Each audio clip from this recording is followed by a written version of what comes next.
1953, a bedroom in Kansas City, and the carpet is cool under bare feet. A woman stands at a mirror in a cotton slip. No gym, no equipment, and every dress fits like it was tailored. What she knows costs nothing. A billion-dollar industry exists because it was buried. By the end of this video, you will know what she did each morning and why you were never told. Mid-century American women looked polished on a fraction of what women spend today. Not because they had better genetics or more free time, but because they possessed knowledge that has since been commercially replaced. A kitchen in Bethlehem, Pennsylvania, Saturday morning, 1954.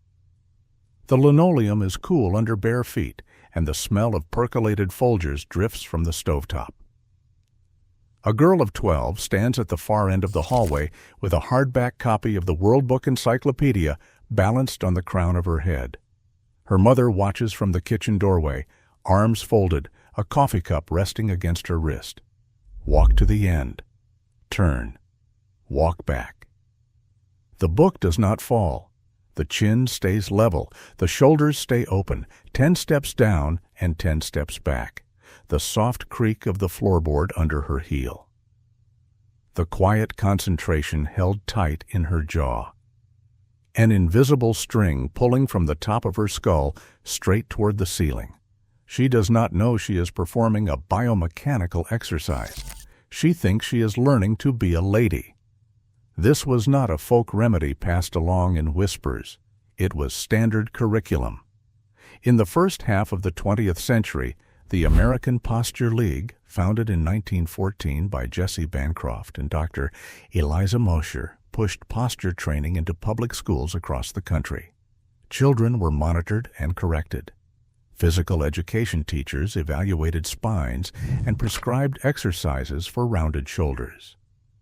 By the late 1950s, that institutional structure had faded, but the knowledge migrated into charm schools run by department stores.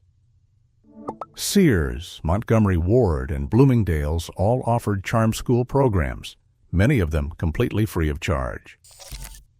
A 1959 report in Women's Wear Daily noted that the Styx department store in St. Louis alone had over 1,300 girls between the ages of 10 and 17 enrolled in a single 6-week course. The centerpiece exercise was the book walk. Girls learned to glide through a room while weighted down, starting with one book and building to a taller stack. Mothers who could not afford charm school replicated the method at home, using whatever hardback sat on the shelf. A hymnal, a Sears catalog, an old encyclopedia. The cost was nothing, not almost nothing, exactly nothing. A 2016 study published in Otorhinolaryngology, Head and Neck Surgery by Malmström and colleagues at Lund University in Sweden, tested 12 healthy volunteers on a force platform while they balanced a book on their heads.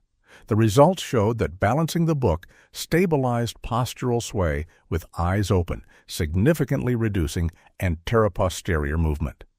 The grandmother's technique was not superstition. It was clinically measurable biomechanics. Today, the global posture corrector market is worth over $1.5 billion and is projected to reach $3.3 billion by 2035, according to Future Market Insights. A posture corrector brace sells for $30 to $150 on any online marketplace you can name. A smart posture wearable with an app subscription costs $200 at the register, and then $12 every month after that. That girl in Bethlehem, Pennsylvania, used a $2 encyclopedia from the hallway shelf and got the same result for free. Here is how to do it. Stand with your back against a flat wall. Place a hardback book on the crown of your head. Step away from the wall. Walk 10 paces forward, slow and deliberate. Turn and walk 10 paces back.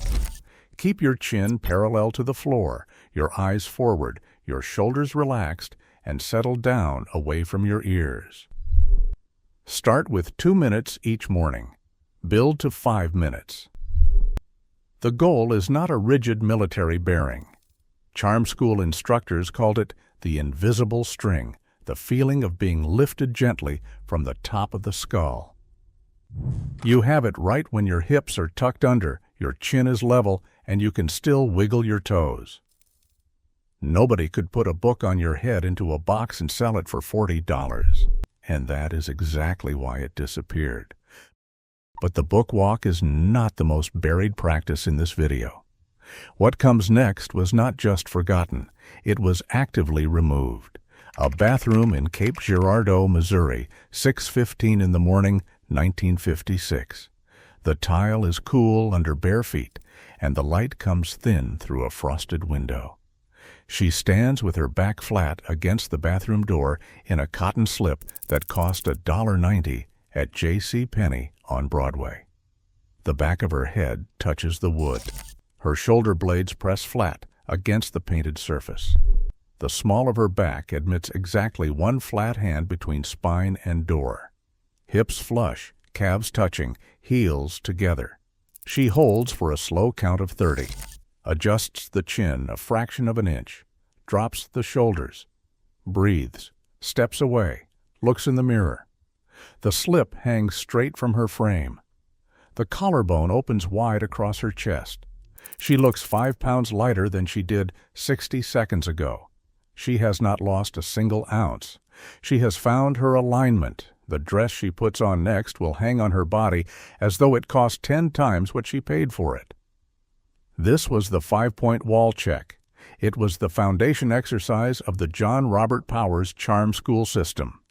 Powers opened the first modeling agency in America in 1923 and built a nationwide network of schools focused on posture, personality, and personal presentation.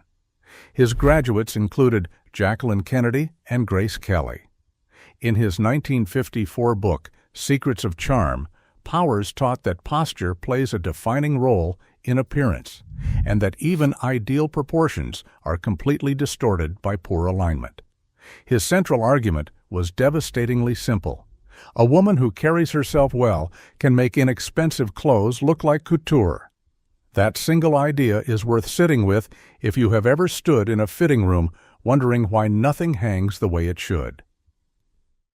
The Dewberry Success School, the premium competitor, charged $5,000 for 6 weeks of intensive training in diet, exercise, posture, and grooming. The program placed such weight on spinal alignment that its literature declared a young woman whose spine hangs correctly from behind the ears will get everything she craves out of life. Women who could not afford $5,000 bought Powers' book for $2.50 at the corner bookshop and performed the wall check every morning in their own hallway. Same exercise, same spine, same result. A fraction of the price. The science arrived decades later and confirmed what those women already knew. Researchers at the University of California, San Francisco found that maintaining proper posture minimizes stress on all muscles and helps prevent circulatory and nervous system complications. Studies have shown that correct alignment opens airways by up to 30%. Research published in spine health journals found that just 20 minutes of posture-focused exercise performed 3 times a week can reduce neck and back pain significantly in as few as 4 weeks. The economic cost of spine disorders in the United States alone now exceeds $150 billion each year. The global posture corrector market is expected to grow from $1.24 billion in 2024 to $2.15 billion by 2031, according to Coherent Market Insights. A bathroom door was always free. Here is how to do it. Stand with your back against any flat wall or a closed door. Check 5 contact points: the back of the head, both shoulder blades, the buttocks, the calves, and the heels. All 5 should touch the surface at the same time. Slide one flat hand behind your lower back. If more than that one hand fits between your spine and the wall, your pelvis is tilting too far forward, and your core needs to engage just slightly to close that gap. Hold for 60 seconds, breathing normally. Step away from the wall. Your body remembers the position. Do this every morning before you get dressed and every evening before you go to bed. It takes 60 seconds. It costs nothing. It requires no device, no app, and no monthly subscription. A billion-dollar industry now sells corrective devices for a problem that a bathroom door solved in 1 minute flat. The exercise did not stop working. We just stopped being taught it. Posture and poise are only 2 of the 7. 5 more practices remain. Number 20. The once-a-week wash. Women washed their hair once a week. Some washed every 2 weeks. That was considered normal, even recommended by the experts of the day. Friday night was bath night in most American homes. Hair washing happened then to make efficient use of the hot water, a bar of ivory soap or a small bottle of Prel. Procter & Gamble introduced Prel in 1947, 35 cents a bottle. The lather was worked through once, rinsed in warm water, then a cool final rinse. You ran your fingers through, and if the hair squeaked, you knew it was clean. No second lather, no repeat. Done. Hair that trained itself to produce less oil. Hair that held a set for 7 full days. Then the shampoo companies figured something out.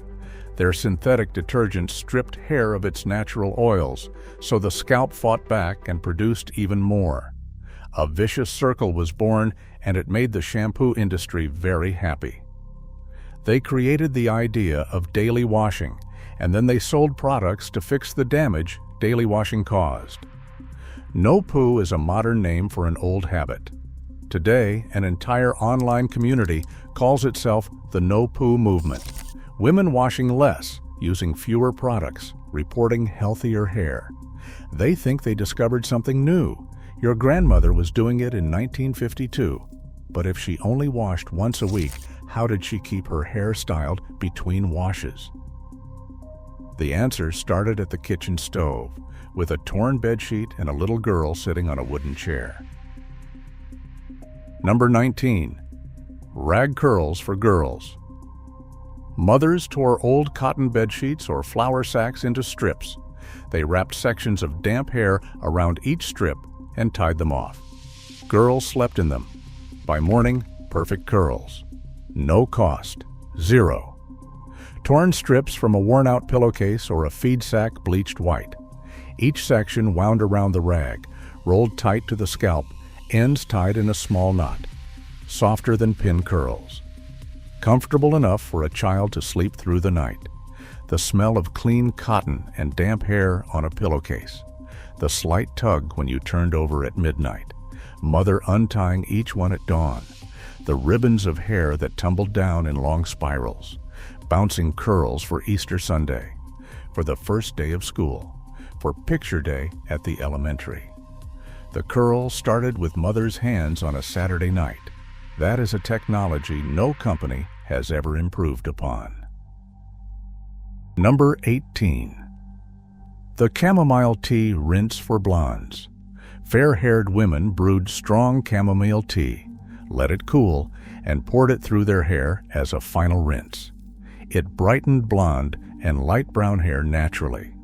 A handful of dried chamomile flowers from the pharmacy, 10 cents, boiled for 10 minutes in a small saucepan, strained through cheesecloth into a mason jar, then poured slowly over clean hair at the kitchen sink. It was not rinsed out. The faint smell of apples and honey settled into the strands. Each wash made the hair a shade lighter, a shade warmer. No peroxide, no foil highlights, just a flower that grew in the garden, a saucepan, and patience. The salon highlight she is paying $85 for every 6 weeks is doing what a tea kettle did in 1954. Number 17. Sugar water setting lotion. Women dissolved white sugar in boiled water, let it cool, and used it as setting lotion for pin curls and rollers. 2 teaspoons of white granulated sugar mixed into 8 ounces of boiled water, poured into a glass bottle, and kept on the vanity. Sometimes a few drops of perfume oil were stirred in, applied with the fingertips to sections of hair before rolling. It held a curl like concrete. The way the curl stayed put through a humid Saturday afternoon, a church picnic in the park, a dance at the Elks Lodge on a warm evening, 5 cents worth of sugar from the kitchen canister. It outperformed every $40 bottle of styling product on the shelf today. Nobody could sell sugar water. That was the problem. Number 16. The Cornstarch Dry Shampoo. Between weekly washes, women sprinkled cornstarch or baby powder at the roots. They worked it in with their fingers and then brushed it out for an instant refresh. Argo cornstarch from the kitchen shelf, or Johnson's baby powder at 15 cents a tin. A light dusting along the part line at the temples behind the ears. Left to sit 2 minutes. Then the boar bristle brush pulling from roots to ends, drawing the powder and the oil out together. Hair that was flat and limp at breakfast, full and clean by 9 o'clock. The faint cloud of white powder in the morning light.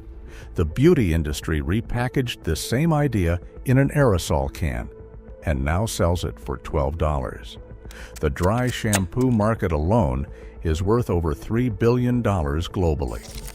The ingredient did not change. The price did.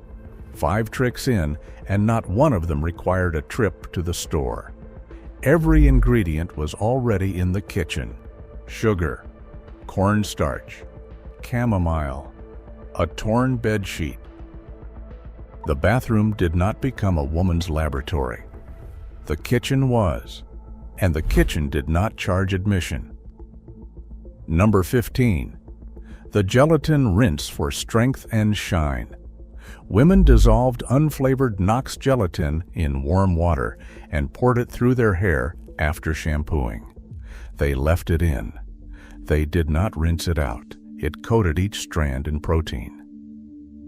Knox gelatin came in the red box, 10 cents a packet. 1 teaspoon dissolved in a cup of boiled water, poured through freshly washed hair over the sink. The hair felt thicker while still wet. By the time it dried, each strand had a coating of pure animal protein, keratin. The same ingredient is now sold in salon keratin treatments that cost $40 or more. Less breakage, more body, a shine like glass. She bought Knox gelatin in the baking aisle at the A&P. Half the box made a Jell-O mold for Sunday dinner. The other half went on her hair. Total cost, a dime. Number 14. The EGG shampoo. Women beat raw eggs and worked them through their hair instead of shampoo. They rinsed with cool water. The egg cleaned the hair and conditioned it at the same time. 2 eggs from the icebox, beaten in a teacup, were rubbed well into the hair and scalp and left to sit, then rinsed out with lukewarm water. Never hot water or the egg would cook into the strands. The lecithin in the yolk acted as a natural emulsifier. Hair felt like silk afterward. It was heavy, clean, and impossibly soft. No sulfates, no stripping. The egg cost 3 cents in 1952. It did not need a label or a marketing campaign. It worked because it contained the same proteins her hair was made of. That is not folk wisdom. That is chemistry. A thick layer of Hellmann's mayonnaise was worked through the hair. She wrapped her head in a warm towel, left it on for 20 minutes, then rinsed and shampooed. Hellmann's real mayonnaise cost 39 cents a jar in 1955. A generous scoop was worked through the mid-lengths and ends. The egg and oil in the mayonnaise were the same ingredients used in salon protein treatments today. She wrapped her head in a warm, damp towel to open the cuticle, and she sat in the kitchen reading Good Housekeeping for half an hour. When she rinsed, the vinegar in the mayo sealed the cuticle flat, leaving hair that moved like water when she turned her head. The jar sat next to the mustard in the icebox. She used it for sandwiches and for her hair, and she felt no contradiction in that. Number 12. The rosemary water rinse for growth. Women simmered fresh or dried rosemary in water, strained it, cooled it, and used it as a final rinse. It stimulated growth and darkened the hair naturally over time. A sprig of rosemary from the garden or a small jar from the spice rack. Simmered 20 minutes in a covered saucepan, then strained through cheesecloth. A dark amber liquid, warm and fragrant. Poured slowly over the scalp and massaged in with the fingertips. It was not rinsed out. Modern peer-reviewed studies have now confirmed what grandmothers already knew. Rosemary oil has been shown to be as effective as minoxidil for promoting hair regrowth. Last year, rosemary water went viral on social media as if someone had just discovered it. Millions of young women filmed themselves pouring herb water over their hair. They had no idea their grandmothers were doing this 70 years ago. She grew rosemary in a clay pot on the windowsill. It cost her nothing but sunlight and water. The industry now sells rosemary oil for $28 an ounce. Number 11. The beer rinse for body and shine. Flat beer poured through the hair after washing, not rinsed out. It gave volume and body and a shine that no mousse or volumizing spray has ever equaled. Pabst Blue Ribbon, Schlitz, a can left open on the counter overnight to go flat. The B vitamins and proteins in the malt and hops coated each individual strand. Poured through wet hair over the kitchen sink. The yeasty smell faded as the hair dried. What remained was weight, movement, and a shine that caught the light like polished wood. A can of beer cost 15 cents. So effective that professional stylists still whisper about it today. So cheap that nobody could put it in a box and sell it. Every one of these treatments came from the same place, the kitchen. Eggs, mayonnaise, beer, rosemary, gelatin. These women did not separate their lives into categories the way we do now. There was no wall between nourishment and beauty. That wall was built later by people who had something to sell. Number 10. The lemon juice brightener. Fresh lemon juice diluted in water and combed through the hair before sitting in the sun. Natural golden highlights that looked like they had always been there. Girls sat on the porch steps in July with lemon juice combed through their hair. By the time the streetlights came on, their hair had streaks of gold that seemed born in. The citric acid was the same active ingredient that now costs $65 in a laboratory bottle with a dropper. The lemon cost a nickel. A half-cut lemon, a glass of water, and a wide-tooth comb. The scent of citrus and summer heat on bare shoulders. Nobody called it a chemical treatment. They called it sitting in the sun with lemon juice. Number 9. Finger waves with a comb and water. The finger wave involved pinching the hair between the fingers and combing it in alternating directions to create an S-shaped wave. No heat, no iron, just wet hair, a comb, and practiced hands. A rat tail comb, a glass of water, aluminum wave clamps that crimped the ridges into place. While the hair dried, the waves were pressed and shaped one careful section at a time, each curve sculpted by hand. The quiet click of the metal clamps, the patience of sitting completely still while the hair dried. Women who could produce waves that looked like they belonged on a Hollywood screen, using nothing but their own two hands and a 5-cent comb. The skill lived in the fingers. You could not buy it in any store. You had to learn it from your mother, from your aunt, from the woman next door who always looked like she had just stepped out of the beauty parlor. Number 8.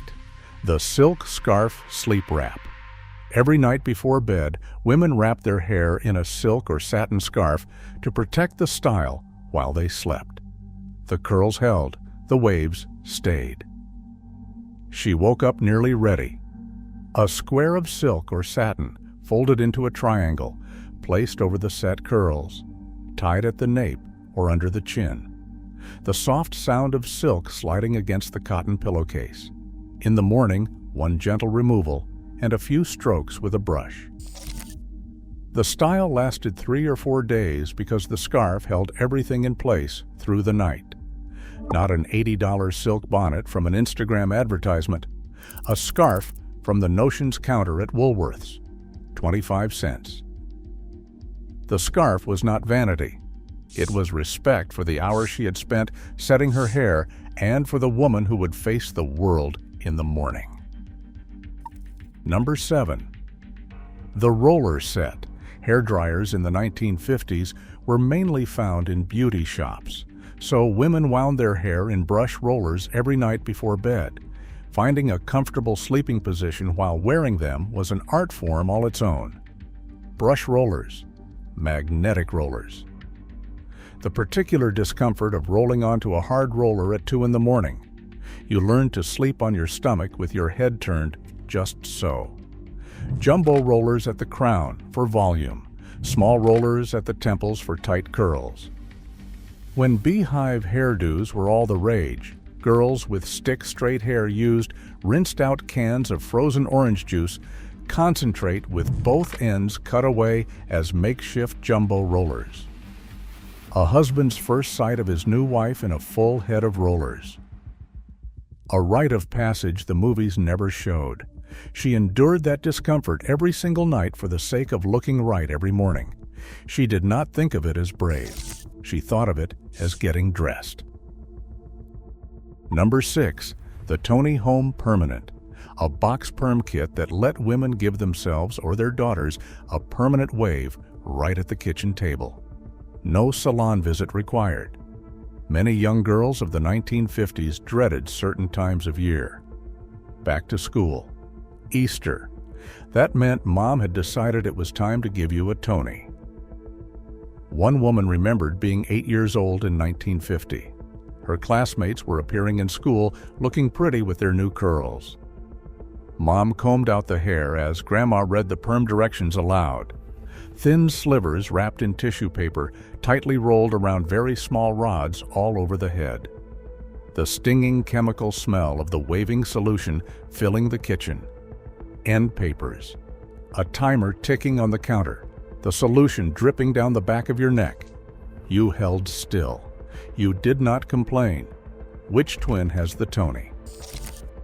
A $2 box and an afternoon in the kitchen gave a woman what used to require a $5 salon visit. Self-reliance smelled like ammonia, and the curls were there in the morning. There is something worth noticing about these tricks. Almost every one of them required a woman to stop moving, to sit still, to wait. The egg sat in the hair for 15 minutes. The rollers stayed in all night. The chamomile had to cool. The mayonnaise needed half an hour under a towel. These rituals forced rest into the day. They built patience into the routine. That was not a flaw. That was the design.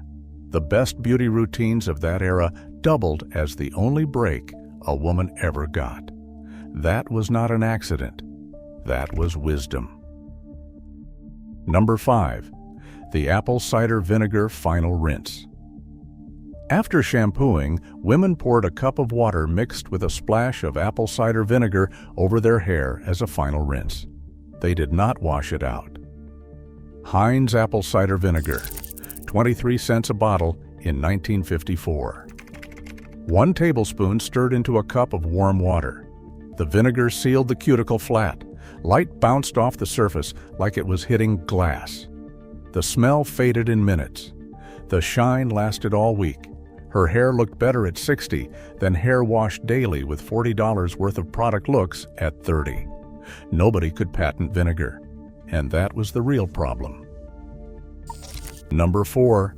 The backcombing and teasing technique. Women held a section of hair straight up and pushed a fine-tooth comb backward from ends to roots. This created a cushion of volume at the base. Then they smoothed the top layer over it for lift that lasted all day. A rat tail comb from the dime store, 10 cents. She held a section up from the crown. 3 quick strokes downward toward the scalp. The hair compacted into a soft nest at the root. Volume from nothing. A second section draped over the top and smoothed with a brush. Aqua Net hairspray applied from 6 inches away in one short burst. The soft hiss of the aerosol. Hair that held its height through a day of errands, a pot roast dinner, and an evening at the drive-in. Volume was not a product, it was a technique. 10 seconds with a comb that a girl learned watching her mother at the mirror. It did not come in a bottle. It came from the wrist. Number 3. 100 brush strokes before bed. The standard advice of the era was plain: brush your hair 100 strokes a day. Most women did it at the vanity before bed, counting under their breath. A natural boar bristle brush, not nylon, not plastic, the kind with a wooden handle and real bristles. The bristles pulled the scalp's natural oils from root to tip, distributing them the full length of the hair. The daughter sat on the edge of the bed watching her mother count. 57, 58. The hair developed a sheen that no silicone serum has ever come close to matching. 100 strokes is not a beauty tip. It is 10 minutes of stillness at the end of a long day. The brush was an excuse to sit down, to breathe, to do one slow thing in a world that had not yet learned to rush. The grandmother passed the brush down when the handle wore smooth. The daughter picked it up and kept counting. Number 2. The bobby pin curl separation.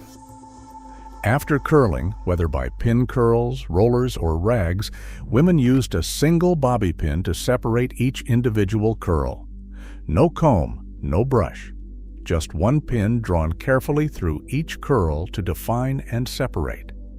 A DeLong bob pin from the tin on the vanity. The sharp end drawn through a freshly brushed out curl. Each ringlet separated gently from the mass. The curls opened, fanned, and fell perfectly into place. Steady hand, eyes focused.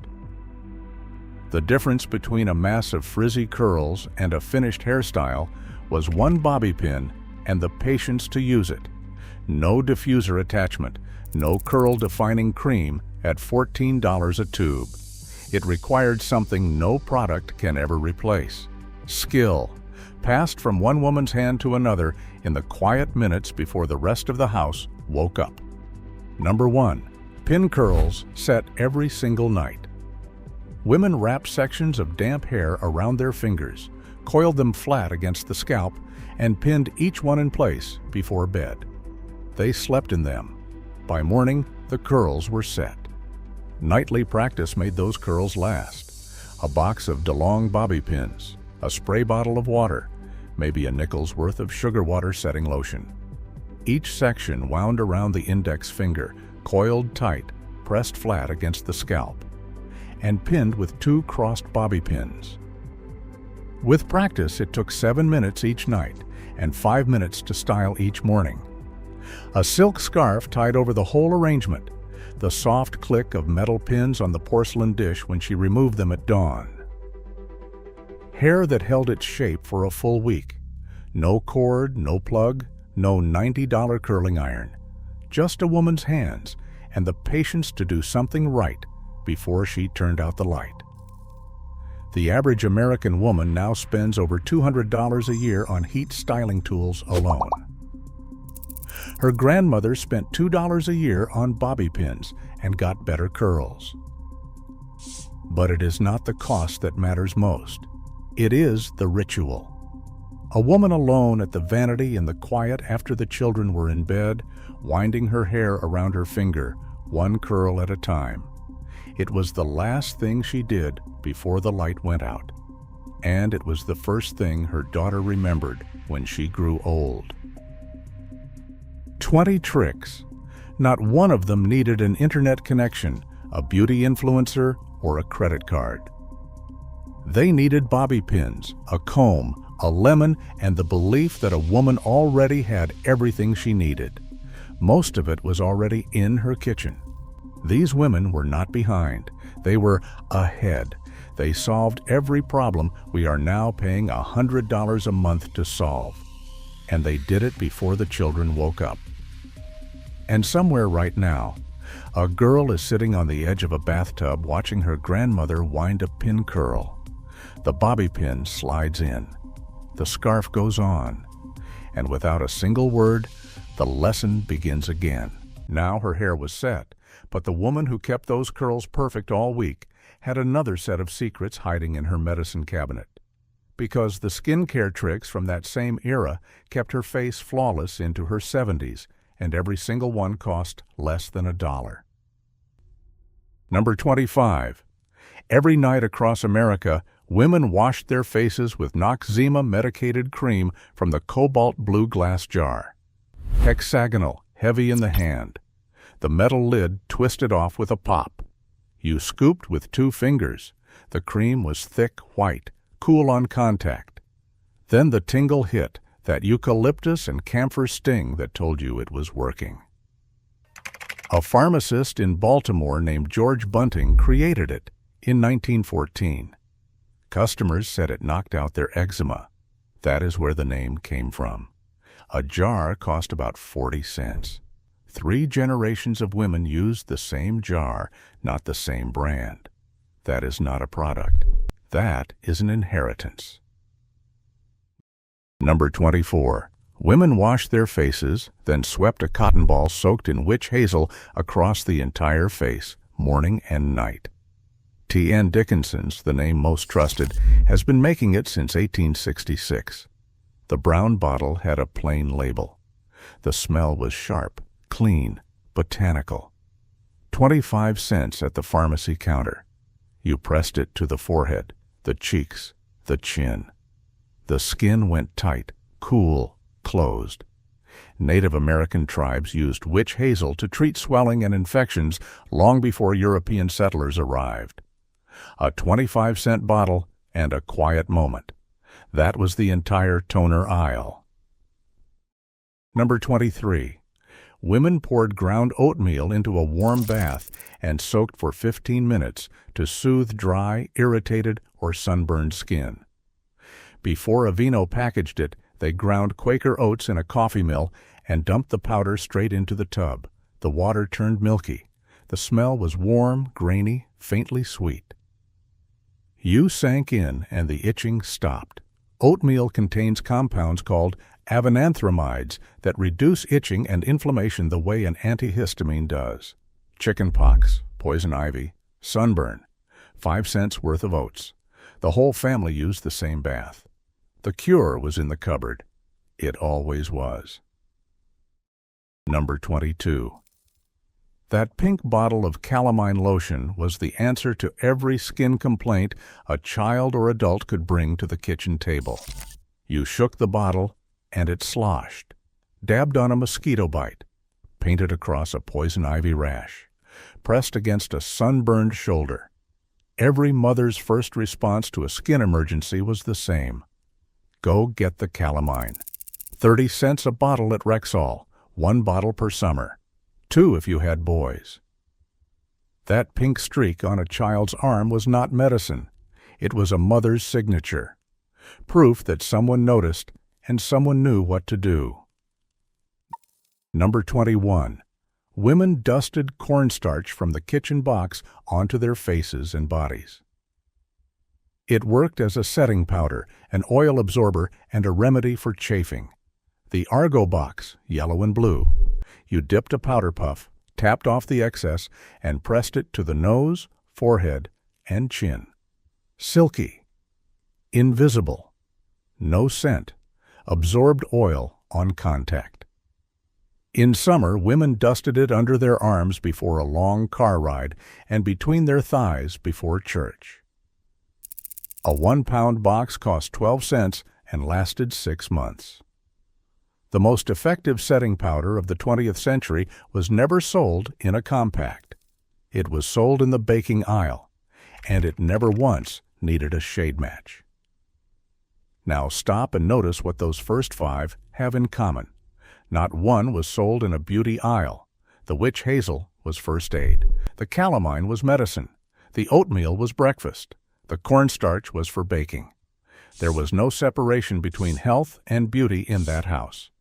The medicine cabinet and the beauty cabinet were the same cabinet, and it was 6 inches wide. Number 20. A small tin of camphor ice was the answer to every chapped lip, wind-burned cheek, and cracked hand from November through March. A silver tin the size of a $50. You pried the lid off with a thumbnail. Inside was a white, waxy disc with a sharp medicinal smell. Cool and penetrating like Vicks, but thicker. Raleigh's, DeWitt's. Your father carried one in his coat pocket from October until April. 10 cents at the 5 and dime. That 10-cent tin solved the same problem that now takes a $12 lip balm, a $15 hand cream, and a $20 overnight mask. 3 products replaced one, not because one failed. Number 19. Women poured a few drops of Johnson's baby oil onto a cotton ball and dissolved every trace of makeup in one pass. The clear bottle had a pink cap. Its ingredients were mineral oil and fragrance. The smell was soft, powdery, unmistakable. Every woman over 50 knows that smell on a level deeper than memory. Mascara dissolved in seconds. Foundation lifted clean. The cotton came away streaked with color. Underneath, bare, soft, dewy skin. A bottle cost 30 cents in 1955 and lasted 4 months. A product made for a baby turned out to be the gentlest makeup remover ever created. Women figured it out and told each other across backyard fences. Number 18. A paste of Arm & Hammer baking soda and a few drops of water dabbed onto a pimple before bed, dried it out by morning. The orange box. You spooned a teaspoon into your palm, added 3 drops of water, and stirred it into a thick white paste. You pressed it onto the blemish like a tiny plaster. The paste dried chalky and pulled the oil to the surface overnight. By morning, the swelling was down by half. A teenage girl in 1954 treated her acne with something her mother already owned. She did not need a dermatologist or a $40 tube. She needed a box that cost 15 cents. Number 17. After washing, women splashed cold water on their faces, 20 times, 30. The coldest the tap would give. Hands cupped under the faucet, the shock of cold water hitting warm skin. The face went pink, then tight, then alive. Ladies' Home Journal printed this advice every spring, always finish with cold water. She patted dry, never rubbed. It cost nothing. It required nothing. 5 seconds of cold water and a deep breath. That was self-care before the word existed. Number 16. Women boiled water in a pot, draped a towel over their heads, and leaned into the steam. They set the pot on a folded dishcloth on the kitchen table. The towel went over the back of her head like a tent. Steam hit her face, and she closed her eyes. 5 minutes, 10 minutes. Some added dried chamomile or a drop of eucalyptus oil. The kitchen smelled like a greenhouse. When she pulled the towel back, her face was flushed and every pore was open, every blackhead ready to come out with a gentle press of tissue. No appointment, no machine, no spa. A woman, a pot of water, and 10 minutes of silence in her own kitchen. That was the facial, and it worked better than most of what replaced it. Stop counting for a moment and consider where all of these came from. The kitchen, the pantry, the shelf above the stove, oats, baking soda, boiling water. These women did not have chemistry degrees. They had mothers. and their mothers had mothers. Somewhere in that chain of women handing knowledge to women, the American kitchen became the most effective skincare laboratory in history. Nobody filed a patent. Nobody published a paper. They noticed what worked, told the woman next door, and kept doing it.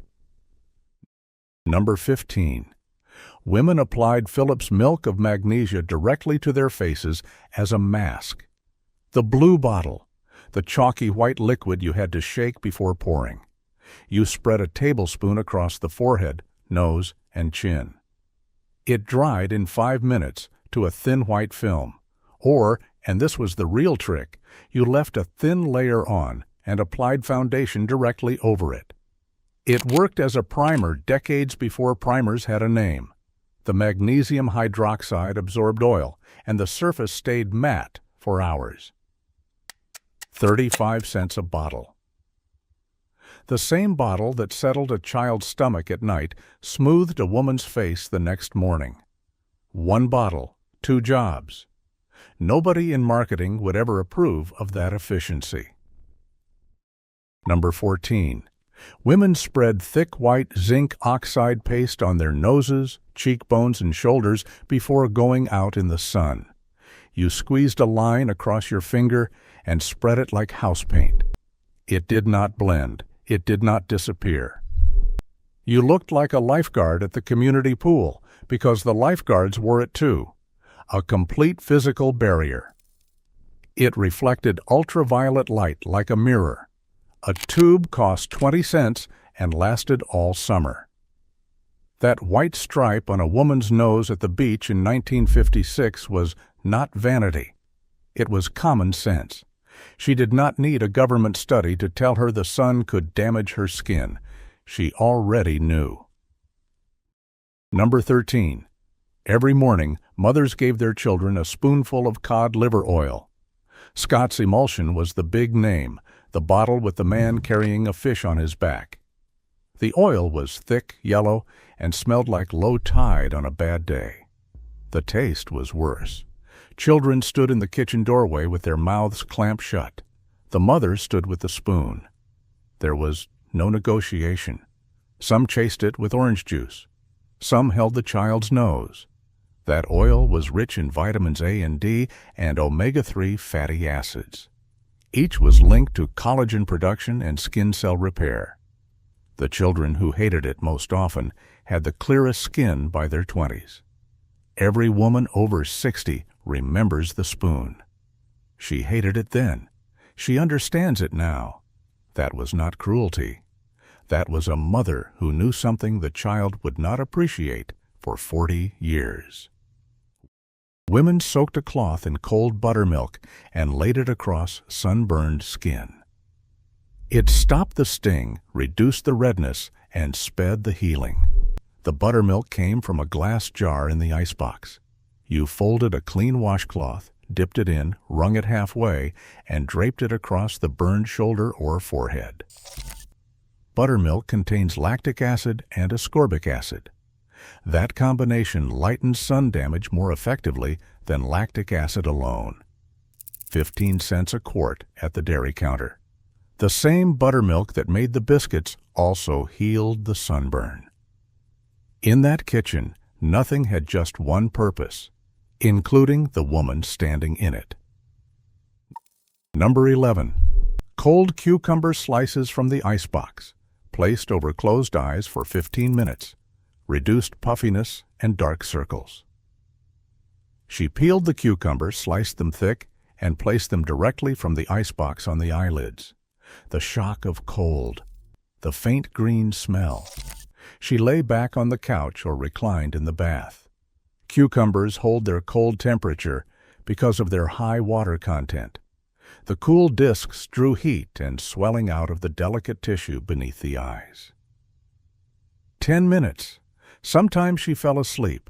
A cucumber cost a nickel. The quiet it demanded was worth more than anything in the produce aisle.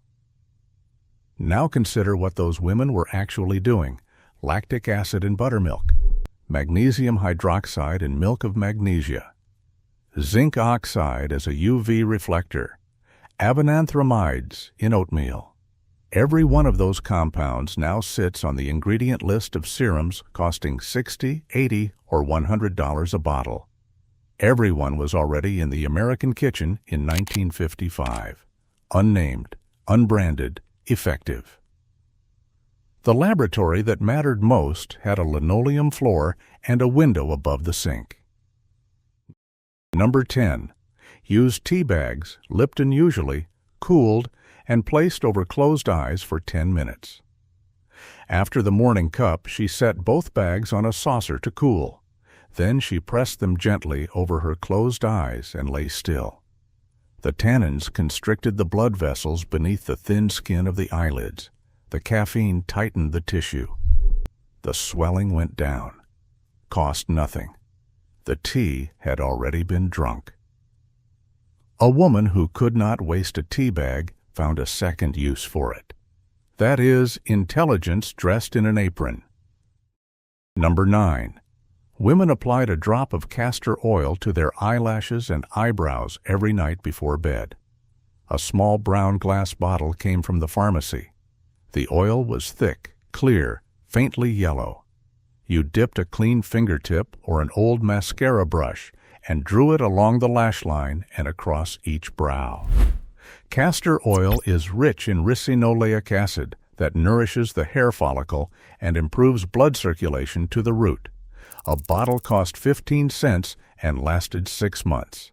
Today, a prescription lash growth serum costs $70. A bottle of castor oil costs about $3. The lashes do not know the difference. Number 8. Models, actresses, and eventually ordinary women discovered that Preparation H, applied under the eyes, tightened the skin and reduced puffiness overnight. Makeup artists kept a tube backstage for decades. The original American formula contained a live yeast cell derivative called biodine that helped with wound healing. That ingredient was removed from the United States version in 1995. But before that, it was the secret weapon. The yellow tube sat in models' overnight bags, in dressing rooms on Broadway, and backstage at beauty pageants.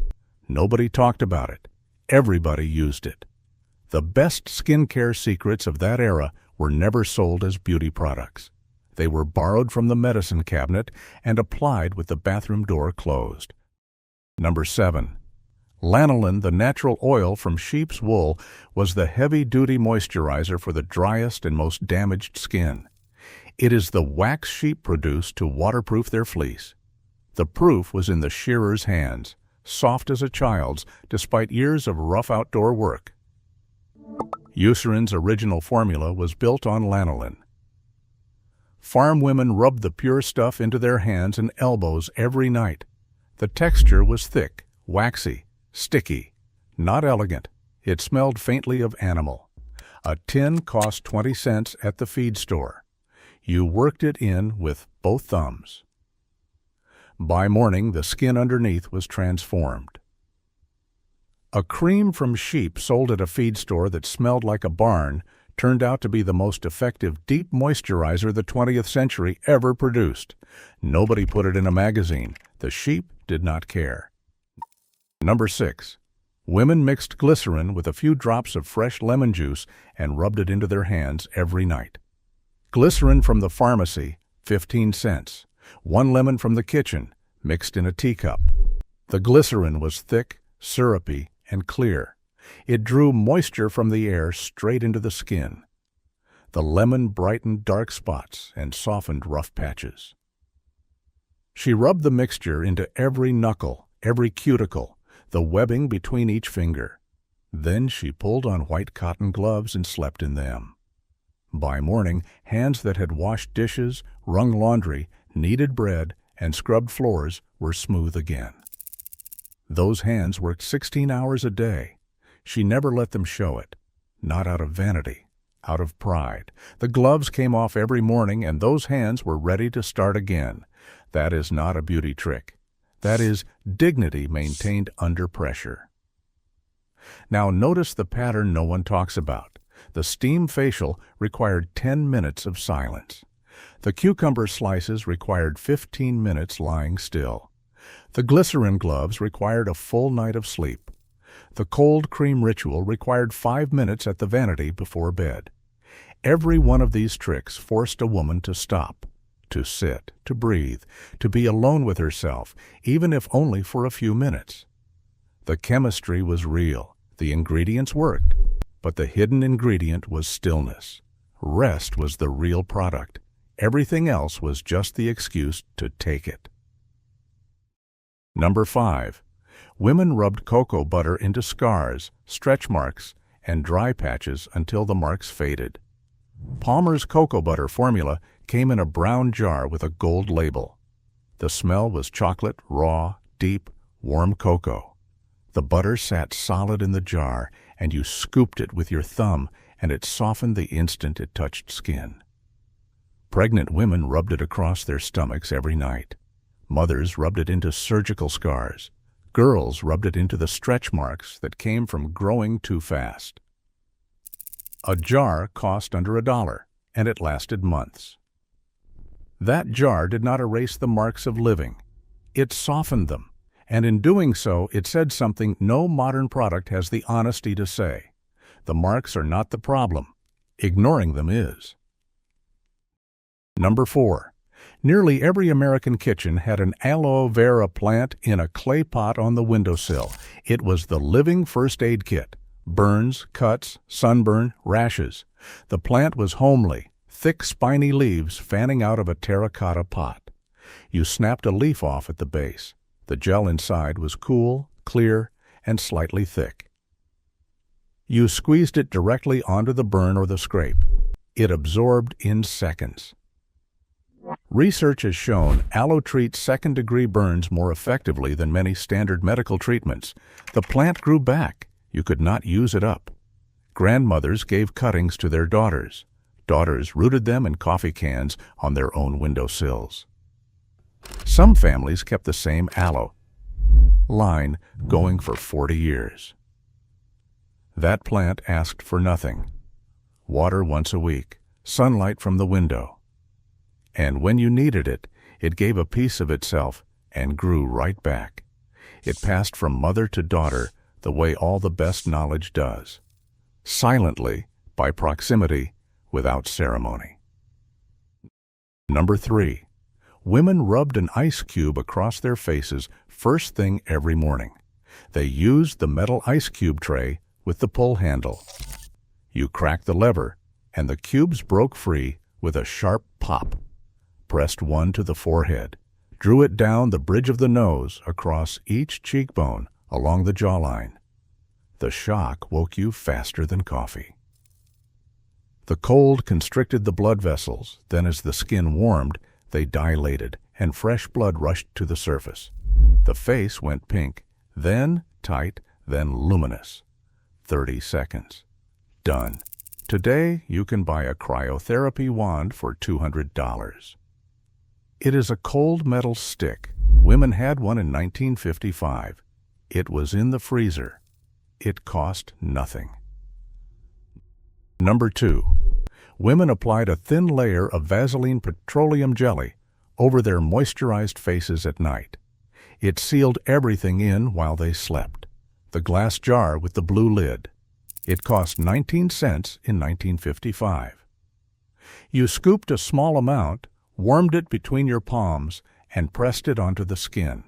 Not rubbed, pressed. The petroleum jelly formed a barrier that stopped moisture from leaving overnight. She woke up with a face that felt like she had been to a spa. Today, millions of women on social media call this slugging and treat it as a brand new discovery. Millions of grandmothers did it every single night for decades without a name. They just called it going to bed. A jar that cost 19 cents still costs under $4 today. The industry split its uses into 5 separate products at $15 each. The jar did not change. The marketing did, but every one of these tricks was a satellite orbiting one single object.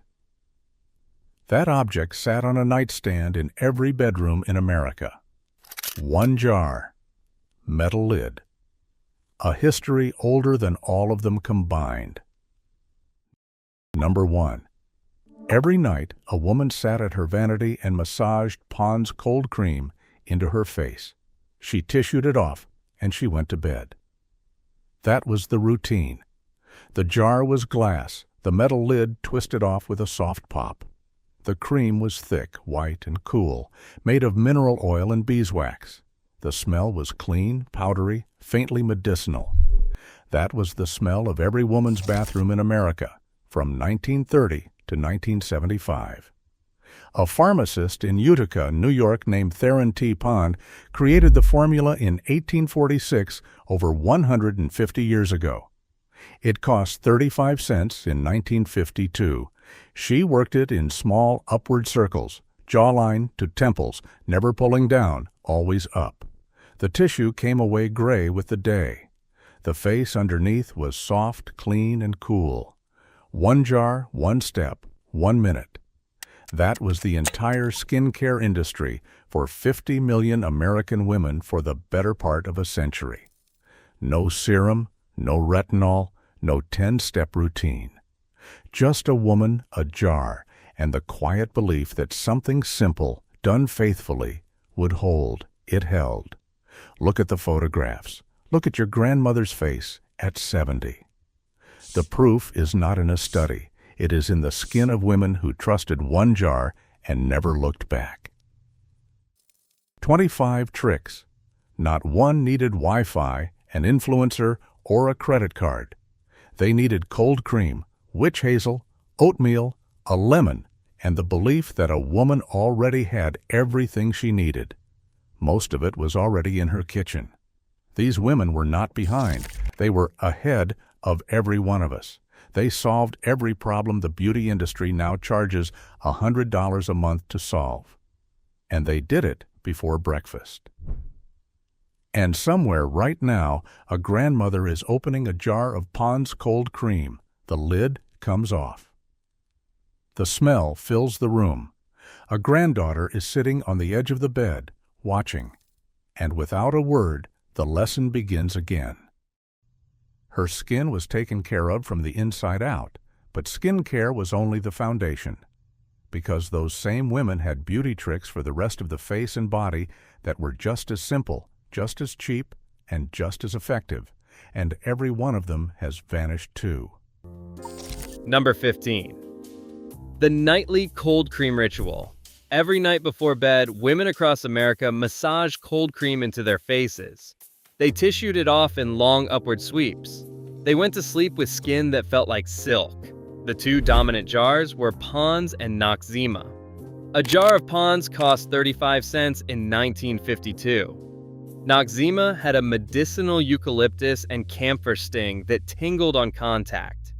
You spread it using little spiral motions, always working upward, not too rough. No need to pull or push the skin around. Cotton balls sat in a glass dish beside the jar. The tissue came away gray with the day's dust and makeup. The face underneath was clean, soft, and cool. One woman on a collector's forum wrote about her aunt. She was 85 when she died and had not a single wrinkle. 1 jar, 1 step, every night. That was the entire routine, and it outlasted everything that came after it. Today, there is a growing movement online of women returning to cold cream. They call it skincare minimalism. They are spending less and seeing better results. The industry does not know what to do with them. Number 14. Pin curls set every single night. Women wrapped sections of damp hair around their fingers, coiled them flat against the scalp, and pinned each one in place before bed. They slept in them. By morning, the curls were set. A box of DeLong bobby pins, a spray bottle of water, maybe a nickel's worth of setting lotion. One woman recalled how she simply lived through the 50s and the 60s when pin curls were the mode of the day. As a small girl, her mother curled her hair with rags. Then, as she got older, with bobby pins. A silk scarf tied over the whole arrangement. The soft click of metal pins on porcelain when she took them out at dawn. Hair that held its shape for a week without a cord, a plug, or a can of aerosol. No salon appointment, no heat damage, no $90 curling iron. Just a woman's hands and the patience to do something right before she turned out the light. The average American woman now spends over $200 a year on heat styling tools alone. Her grandmother spent $2 a year on bobby pins and got better curls. Number 13. 100. Brush strokes before bed. The standard advice of the era was plain: brush your hair 100 strokes a day. Most women did it at the vanity before bed, counting under their breath. A natural boar bristle brush, not nylon, not plastic. The bristles pulled the scalp's natural oils from root to tip. A daughter sat on the edge of the bed, watching her mother count. 57, 58. The hair developed a sheen that no silicone serum has ever matched. Ladies' Home Journal printed the advice every spring. Grandmother passed the brush down when the handle wore smooth. 100 strokes is not a beauty tip. It is 10 minutes of stillness at the end of a long day. The brush was an excuse to sit down, breathe, and do one slow thing in a world that had not yet learned to rush. There is something worth noticing there. The best beauty routines of that era doubled as rest. They forced a woman to stop moving, to sit, to breathe. That was not an accident. That was wisdom. Number 12. The apple cider vinegar hair rinse. After shampooing, women poured a cup of water mixed with 2 tablespoons of apple cider vinegar over their hair as a final rinse. They did not wash it out. Heinz apple cider vinegar cost 23 cents a bottle in 1954. The vinegar sealed the cuticle flat and light bounced off it like glass. The smell faded in minutes. The shine lasted all week. Your grandmother washed her hair once a week, and it looked better than hair wash daily with $40 worth of product. Nobody could patent vinegar, and that was the real problem. Number 11. The rose water and glycerin toner. Women mixed rose water with a few drops of glycerin and sometimes witch hazel. They applied it with a cotton pad after cleansing, morning and night. Rose water from the pharmacy cost 20 cents a bottle. Glycerin cost 15 cents. The rose water calmed eczema and irritation. The antioxidants slowed fine lines and early signs of aging. The scent of roses on a cotton pad at 6 in the morning. 3 ingredients mixed in a clean glass bottle on the kitchen counter. No label, no marketing campaign, just something that worked. Today, the average American woman uses 12 skincare products containing over 160 synthetic chemicals before she leaves the house. Her grandmother used 3. Her skin looked better at 70. Number 10. Vaseline on everything. A single jar of Vaseline petroleum jelly served as lip balm, eyelash conditioner, eyebrow tamer, cuticle softener, and moisturizer for rough elbows and heels. Placing cucumber slices on the eyelids and adding Vaseline reduced puffiness and dark circles. Hollywood insiders say Bette Davis had a fondness for this treatment. A jar cost 19 cents in 1955, and it lasted 6 months. 1 product, 5 uses. The entire eye area handled by a single scoop on a fingertip. Today, that same jar still costs under $4. The industry's answer was to split it into 5 separate products at $15 each. The jar did not change. The marketing did. Number 9. The lemon juice brightener. Fresh lemon juice, diluted in water, was applied to the face to lighten dark spots and even skin tone. Applied to the hair before sitting in the sun, it created natural golden highlights. Rita Hayworth would slather coconut oil on her hair and leave it for 15 minutes. Then she rinsed with water mixed with lemon juice. Girls sat on the porch steps in July with lemon juice combed through their hair, waiting for the afternoon sun to do its work. By the time the streetlights came on, their hair had streaks of gold that looked like they had always been there. The citric acid acted as a mild chemical exfoliant, alpha hydroxy acid. The same ingredient that now costs $65 in a laboratory bottle. The lemon cost a nickel. Nobody called it a chemical peel. They called it a lemon. And it worked! Number 8. The Tony Home Permanent. A box perm kit that let women give themselves or their daughters a permanent wave at the kitchen table. No salon visit required. Tony introduced the Home Permanent in the late 1940s, and it flew off the shelves. Which twin has the Tony? The stinging chemical smell of the waving solution, tiny pink plastic rods, end papers, a timer ticking on the kitchen counter. Many young girls of the 50s dreaded certain times of year. Back to school, Easter. That meant mom decided it was time for a Tony. The solution dripped down the back of your neck. You held still. You did not complain. And when the rods came out and the neutralizer was rinsed, the curls were there.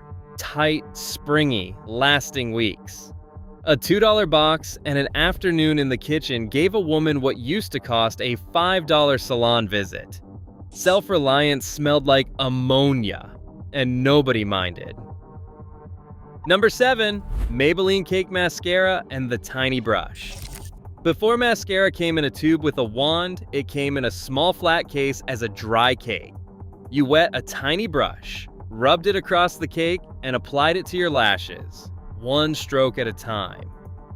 Thomas Lyle Williams watched his sister Mabel applying a mixture of kohl and Vaseline to her eyebrows and eyelashes. He named the company by combining Mabel and Vaseline. Maybelline sold cake mascara in a shade called Velvet Black, in a case the size of a pocket watch. You used a drop of water if you were being proper. You built the lashes up layer by layer. No clumps, no spider legs.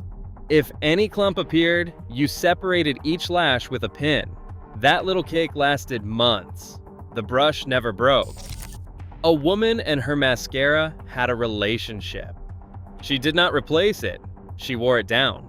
There was no throwing it away after 3 months because a beauty article told her bacteria was building up inside the tube. The cake was open to the air. It dried between uses. It lasted as long as it lasted, and that was usually half a year or more. Number 6. The EGG White and Honey Kitchen Facial. 1 egg white whipped stiff, mixed with a teaspoon of honey. Apply it to the face and leave it until it dries tight. Rinse with cool water for an instant lift. The egg white tightens as it dries. You feel your skin pulling, contracting, smoothing. The honey is antibacterial, a natural humectant that draws moisture into the skin. The whole treatment costs less than a dime. Mix it in a teacup and sit in the kitchen for 15 minutes with a stiff white face.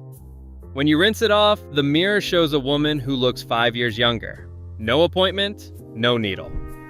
Everything she needed was already in the icebox. The kitchen was her laboratory. Number 5. The beer rinse for body and shine. Flat beer poured through the hair after washing gave it volume and body that no mousse or spray has ever equaled. You opened a Pabst or a Schlitz the night before and left it on the counter to go flat. The proteins and B vitamins in the malt coated each strand. You poured it through wet hair over the kitchen sink, worked it in, and did not rinse. The smell faded as it dried. What remained was hair with weight, movement, and a shine that caught the light like polished wood. A can of beer cost 15 cents. A beauty trick so effective that professionals still use it today. So cheap that nobody could sell it. Number 4. Max Factor, Pancake, and the Color Harmony System. Max Factor developed a foundation called Pancake. It came in a solid cake form and was applied with a damp sea sponge. It concealed imperfections under a transparent, matte finish. Women were stealing it from film sets and wearing it at home before it even went to market. You dampened a sea sponge, swirled it across the cake, and pressed it onto the skin. One pass, flawless. The system matched your foundation, powder, rouge, and lipstick to your natural coloring: brunette, redhead, blonde, brunette. You did not guess. The company told you exactly which shades were yours. 1 compact, 1 sponge, 2 minutes. Today, she stands in a drugstore aisle facing 300 options and no guidance at all. The global cosmetics industry is now valued at over $600 billion. It has never been harder to know what to buy, and it has never been easier to spend money on things that do not work. Number 3. The Powder Compact Touch Up. Women almost always carried a compact with them, after lunch, before a meeting. In the ladies' room mirror, a quick press of powder to the nose and chin, 5 seconds, done. A gold tone case, a tiny mirror inside the lid, a velour puff holding pressed powder, the soft click when it opened, the quiet snap when it closed. Women checked their reflection at restaurant tables, in department store mirrors, in the rear view before walking into church. It was not vanity, it was maintenance. The same way a man straightened his tie, the compact said something about how a woman moved through the world. She was prepared, she was composed. That is not vanity. That is self-respect carried in a gold case that fit in the palm of her hand. Number 2. The safety pin, eyelash separator. After applying mascara, women use the tip of a safety pin to separate each individual eyelash, removing clumps and creating a wide fanned-out effect. Audrey Hepburn's makeup artist, Alberto De Rossi, separated each eyelash with a safety pin after mascara. Not a lash comb, but a common sewing pin from the Notions drawer. You held it sideways and drew it through the lashes. The tip caught each strand and pulled them apart one at a time. The lashes fanned out like the bristles of a fine paintbrush. Women did this at the vanity, holding the pin close to the mirror, eyes wide open and a steady hand. Their daughters watched from the doorway and memorized every move. The best beauty tool of the 1950s was not sold in a store. It came from a sewing box. It required something no product can replace. Skill passed from one woman's hand to another. That is the part that hurts the most when you think about it.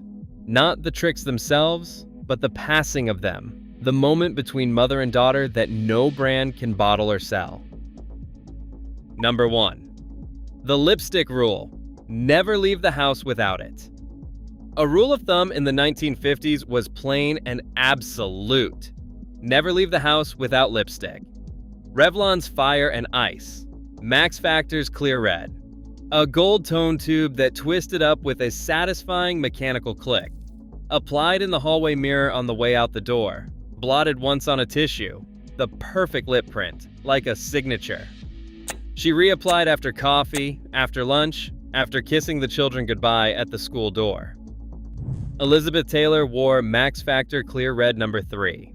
Your grandmother wore whatever Woolworths carried in her shade. The brand did not matter. The principle did. You did not face the world unfinished. The lipstick rule was never about beauty. It was about armor. It was about walking into any room and saying, without a word, I am here. I am ready. That tube of lipstick cost 50 cents. What it gave her was worth everything. 15 tricks. Not one of them needed a Wi-Fi connection, a beauty blog, or a credit card. They needed cold cream, cotton, lemons, pins, and the belief that a woman already had everything she needed. Most of it already in her kitchen. These women were not behind. They were ahead. They solved every problem we are now paying $100 a month to solve. And they did it before breakfast. The women knew, we forgot. And somewhere right now, a daughter is sitting on the edge of a bed watching her grandmother open a jar of Pond's cold cream. The lid comes off. The smell fills the room. And without a word, the lesson begins again.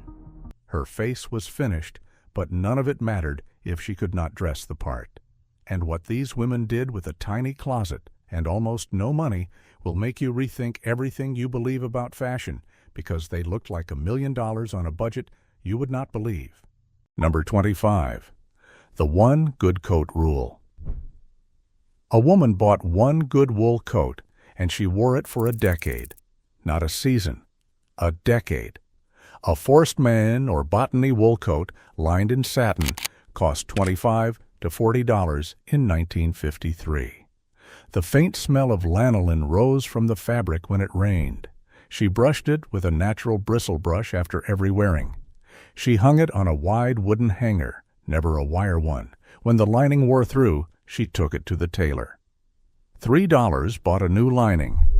The coat outlasted 3 presidents.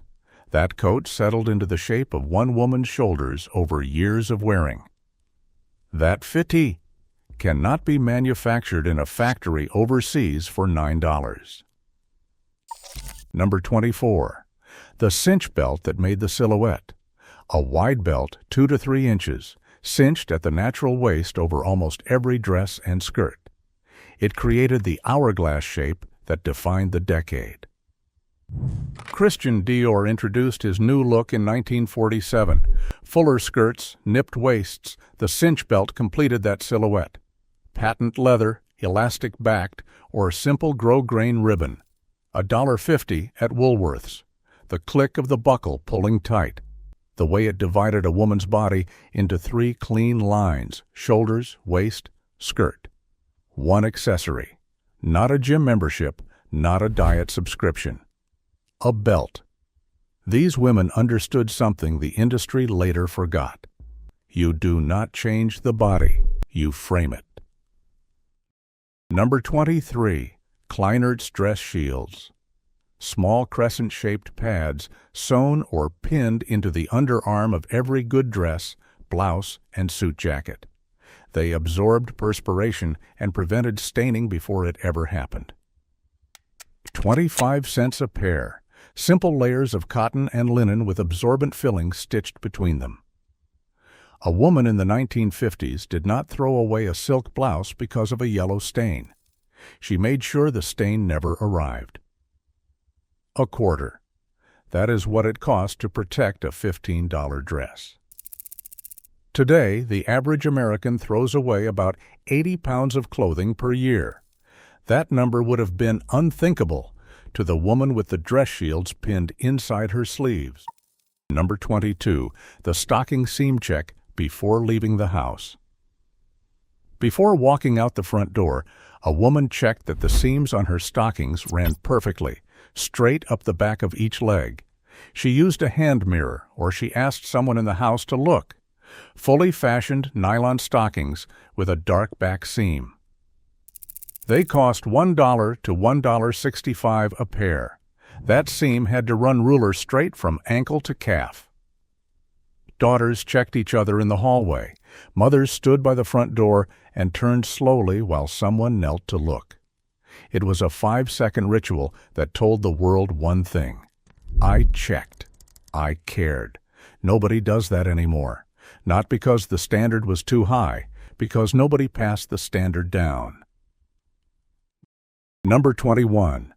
Pressing with a damp cloth, not a bare iron. A woman never set a hot iron directly on good fabric. She placed a damp cotton pressing cloth between the iron and the garment. And she pressed, never dragged. A piece of clean white muslin, wrung out, laid flat over the collar or the seam. The hiss of steam rising when the iron came down. The smell of hot, damp cotton filling the kitchen. The cloth protected wool from getting a shine, silk from scorching, and cotton from going flat and lifeless. There is a difference between ironing and pressing. Ironing is maintenance. Pressing is craft. The way a carpenter sands the last edge before he lets a piece leave his shop. Something worth noticing about this list so far. Half of these tricks are invisible. Dress shields, stocking seams, a pressing cloth nobody ever sees.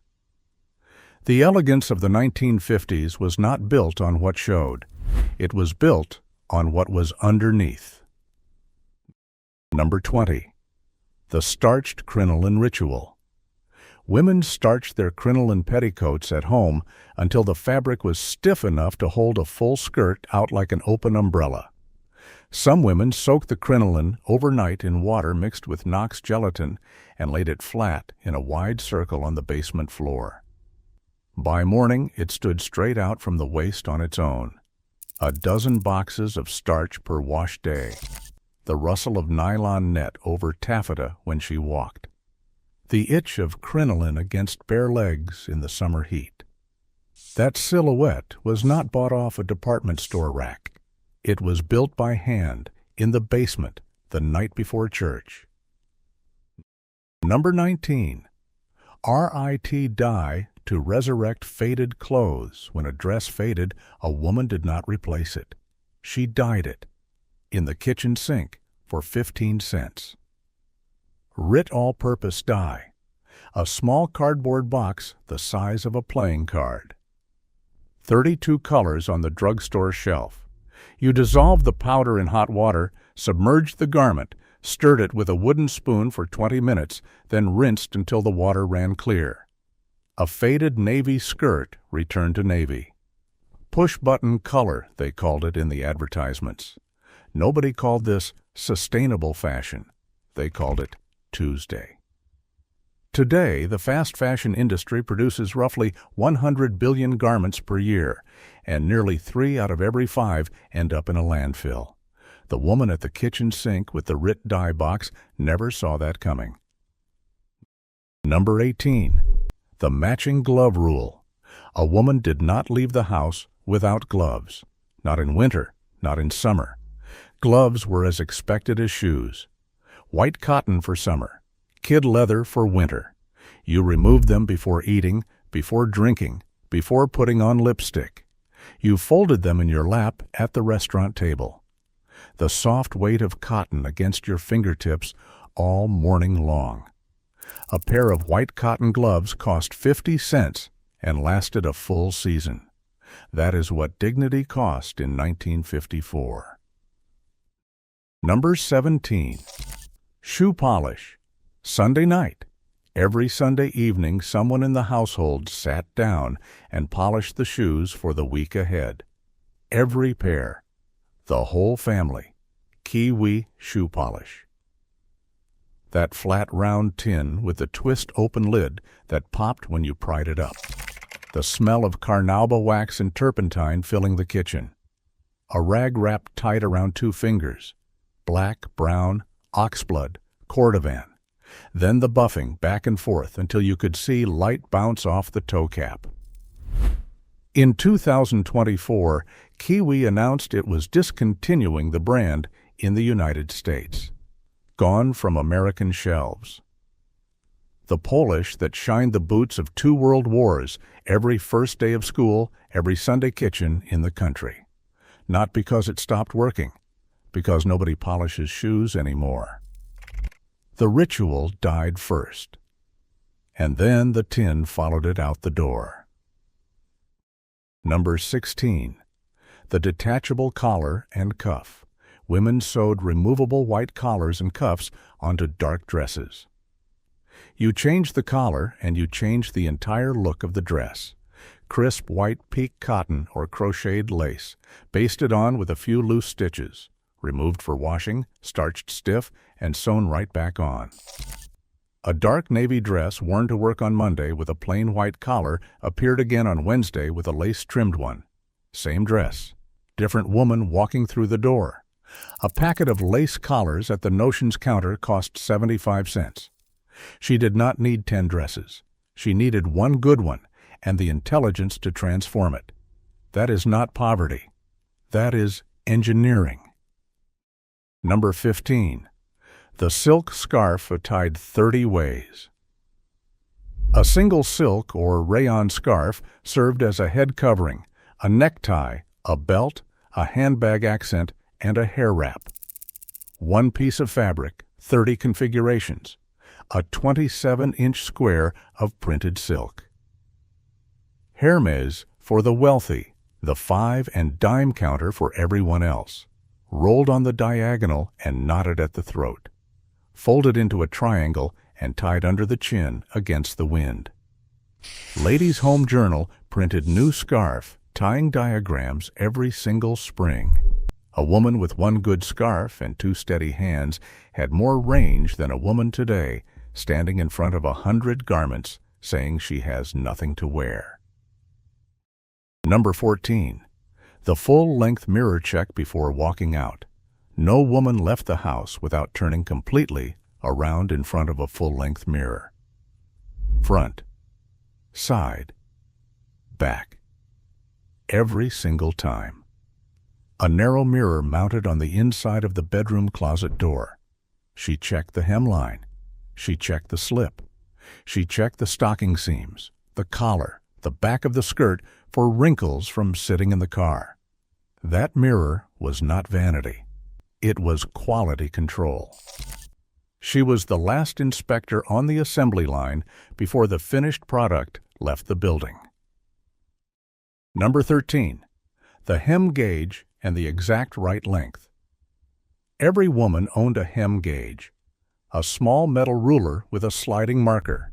She hemmed every skirt and dress to the precise correct length, a 6-inch aluminum gauge, 15 cents at the notions counter. You pinned the hem, measured every inch around the full circumference of the skirt, and blind stitched it by hand. The stitches were completely invisible from the outside.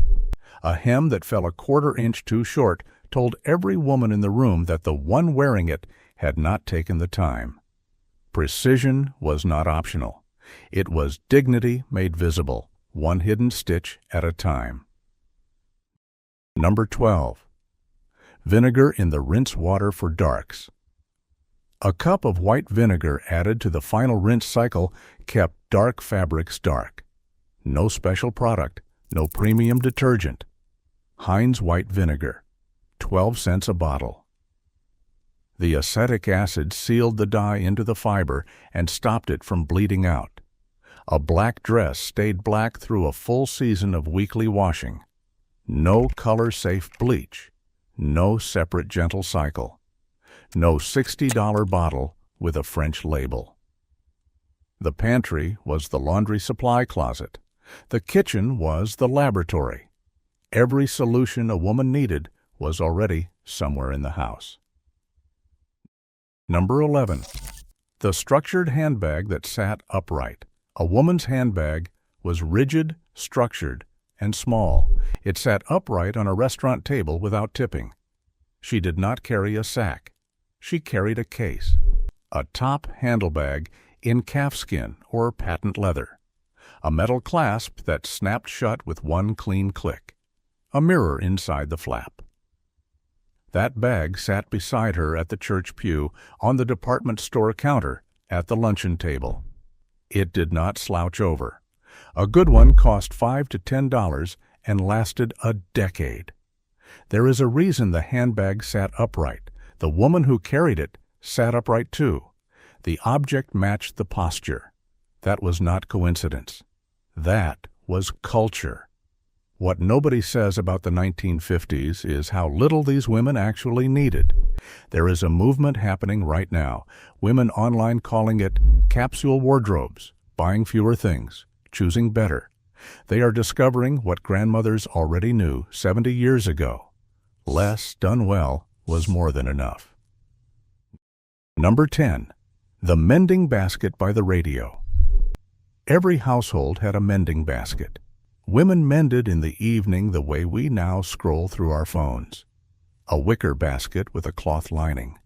A darning egg for socks, smooth wood the size of a small pear.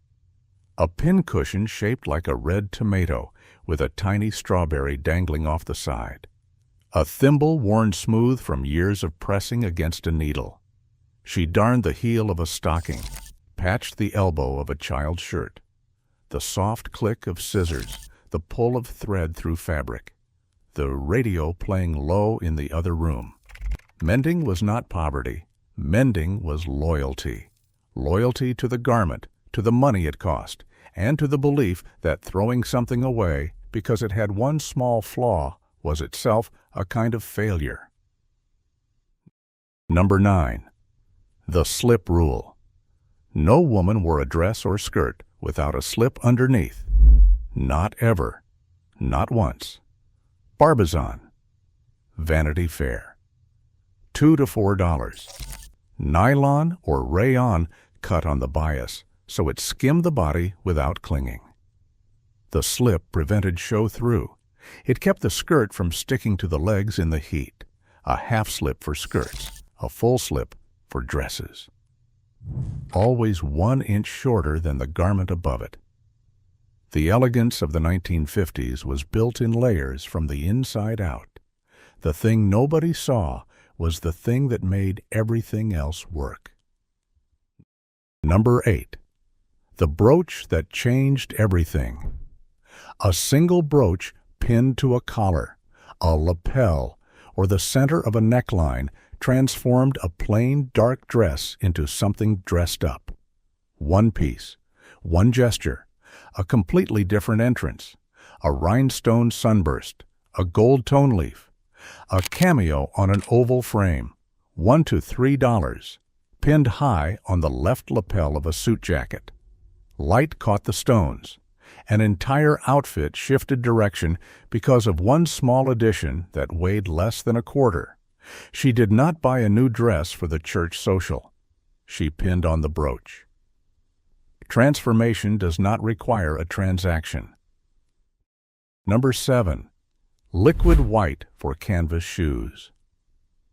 White canvas shoes were cleaned every week with liquid white shoe polish from a bottle with a sponge tip applicator, Griffin All White, $2.80. Or Kiwi White, 20 cents a bottle. You wipe the shoes clean with a damp rag, dab the sponge across every surface in smooth, even strokes, and set them on newspaper by the back door to dry. There was that chalk white smell on the porch. Girls did this the night before the first day of school. Nurses did it every single Saturday night. A pair of clean white shoes says one thing without a word.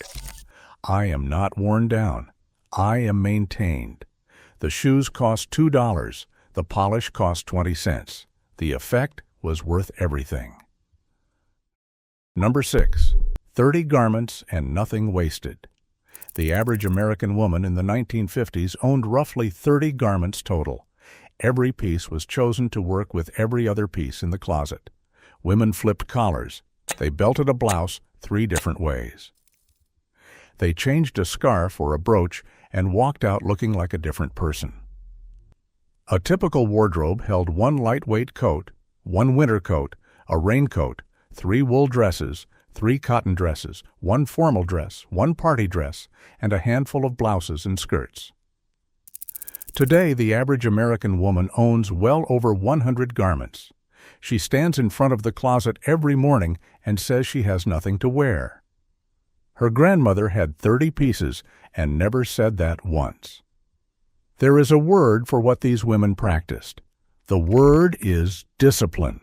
Not the discipline of going without, the discipline of choosing with intention. Every purchase had a reason. Every garment had a role. That is not simplicity. That is sophistication of the highest order. Number 5. The girdle as foundation architecture. The girdle was not optional. It was the structural foundation under the entire silhouette. Playtex Living Girdle. $4 to $6. A tube of powdered latex you stepped into and rolled up over the hips. Garter clips hung from the bottom hem to hold stockings taut all day. There was that faint elastic smell when you first tore the cellophane off the package. The smooth, unbroken line it created from ribcage to thigh. The clothing of the era was designed to fit over it. The girdle was engineering. The silhouette required a foundation, and the girdle was it. Number 4. Matching bag and shoes. A woman's handbag and shoes matched each other. Always. Black bag with black shoes. Navy with navy. Brown with brown. No exceptions. She owned 2 or 3 pairs of good shoes and 2 or 3 handbags to go with them. After Easter, white shoes and a white bag. After Labor Day, dark shoes and a dark bag. It was a system, not a suggestion. Matching was never about following fashion. It was about coherence. A woman who matched her bag and shoes was telling every room she walked into that she was composed. And in a time when women controlled very little outside the home, being composed was power. Number 3. The good jewelry rule. A woman owned a few good pieces of jewelry, a strand of pearls, a wristwatch, a pair of earrings, a brooch. She wore them for decades. A single strand of cultured pearls given at high school graduation, worn at weddings, funerals, job interviews, and Christmas dinner for the next 40 years. A gold watch received on a 21st birthday. A pair of pearl stud earrings in a velvet-lined box on the dresser. Those pearls were not accessories. They were witnesses. They were at the wedding. They were at the christening. When the daughter finally receives them, she does not receive jewelry. She receives her mother's life. One clasp at a time. Number 2. The hat rule. A woman wore a hat every time she left the house. To church, to the grocery store, to lunch. The hat completed the outfit the way a period completes a sentence. Pillbox for spring. Wide-brimmed straw for July. Felt with a net veil for October. A long hat pin pushed through the crown to hold it steady in the wind. A hat cost $2 to $5. She tilted it slightly forward or slightly to one side, never flat and square on top of the head. The hat was the last thing she put on before opening the front door. It was the signal that the outfit was done. The hat did not make her beautiful. It made her deliberate. And there is nothing more elegant on this earth than a woman who is deliberate. But there is one trick left, and it is the one that made every single item before it possible. It did not happen at a department store. It happened at a kitchen table after the supper dishes were cleared. Number 1. Sewing her own clothes from a paper pattern. A woman bought a paper pattern, a few yards of fabric, and she sewed her own dress from scratch for less than $2. McCall's. Butterick. Simplicity. 50-cent patterns. A yard of cotton broadcloth for another 50 cents. A spool of thread for a dime. The thin tissue paper of the pattern pieces pinned to the fabric with straight pins in a careful row. The chalk line drawn along the edge. The scissors cutting along the dotted marks. The hum of a Singer sewing machine on the kitchen table. After the children were put to bed, that sound, that low, steady hum under the kitchen light. It was the sound of a woman building something that belonged to no one but her. The machine was as common as the stove. The skills passed from mother to daughter without ceremony, just a hand guiding a hand. What walked out the front door on Sunday morning was a dress that fit her and nobody else on the street. That pattern envelope with the drawing of the elegant woman on the front was a promise. The promise that a woman with a needle and enough patience could make herself absolutely anything. And she did. Somewhere right now, a sewing machine sits in the back of a closet, dusty. The bobbins still threaded. The woman who used it is gone. But the dresses she made from those paper patterns still hang in a daughter's guest room. And if you hold one up to the light, you can still see the tiny, even stitches. Each one placed by hand. Each one invisible from the outside. Each one proof that the woman who wore this dress did not buy her elegance. She built it. And somewhere tonight a daughter is opening her grandmother's sewing box. The lid comes off. The thimble is still inside. And without a single word, the lesson begins. Again. She was dressed from head to toe, but there was one final step that pulled everything together. The makeup tricks from that same era could take 10 years off a woman's face in under 7 minutes, and every single one has been buried by an industry that needed you to forget them. Number 20. Pond's Cold Cream Nightly Cleanse. Pond's Cold Cream came in a milk glass jar with a green metal lid, 39 cents at the 5 and dime. She smoothed it on in small spirals, clear up to the hairline, down under the jaw, tissued off in long downward sweeps with cotton balls from the bag on the vanity shelf, the faint scent of roses. One product doing the work of 6, cleansing and hydrating the skin at the same time. The mineral oil dissolved makeup and dirt. The beeswax sealed moisture against the skin while she slept. She woke up soft, not tight, not stripped, not reaching for 3 serums and a hydrating mist before her feet hit the floor. The beauty industry now calls this double cleansing and sells a 2-step kit for $65. She called it going to bed. Number 19. Vanishing Cream as a makeup primer. A small dab from a glass jar, smoothed over the face with the fingertips. 20 cents. Vanishing just meant that it disappeared after the skin absorbed it. It set a silk-smooth base that foundation clung to like paint on a primed wall. The cream was mostly water, glycerin, and a small amount of stearic acid. It evaporated clean. It left nothing behind but smoothness. The beauty industry renamed this primer in the 1990s and sells it for $38. The effect was the same. The price was not. Number 18. Max Factor Pancake Foundation applied with a damp sponge. It was originally developed for Technicolor film, so actresses would not look ghostly on camera. Max Factor himself was a Polish immigrant who understood light and pigment in ways that chemists with doctoral degrees still study. Then they released it to the public. One compact, a small natural sea sponge dampened under the faucet, pressed into the cake, then stippled across the face. The sponge absorbed excess and left only a veil. 75 cents. The coverage was buildable. 1 pass for a sheer finish on a good skin day. 2 passes for something more polished. She controlled the product. The product did not control her. Hollywood put that finish on a movie screen 40 feet wide. She put it on with a kitchen sponge at a mirror the size of a dinner plate. Same result. Number 17. Setting the face with loose powder and a velour puff. Coty Air Spun. A round cardboard container with a picture of a woman on the lid, 35 cents. A soft cloud rose when the puff hit the powder. Pressed against the skin, forehead, cheeks, chin, nose. Then the excess was swept away with a natural bristle brush. The faint smell of talc and violet.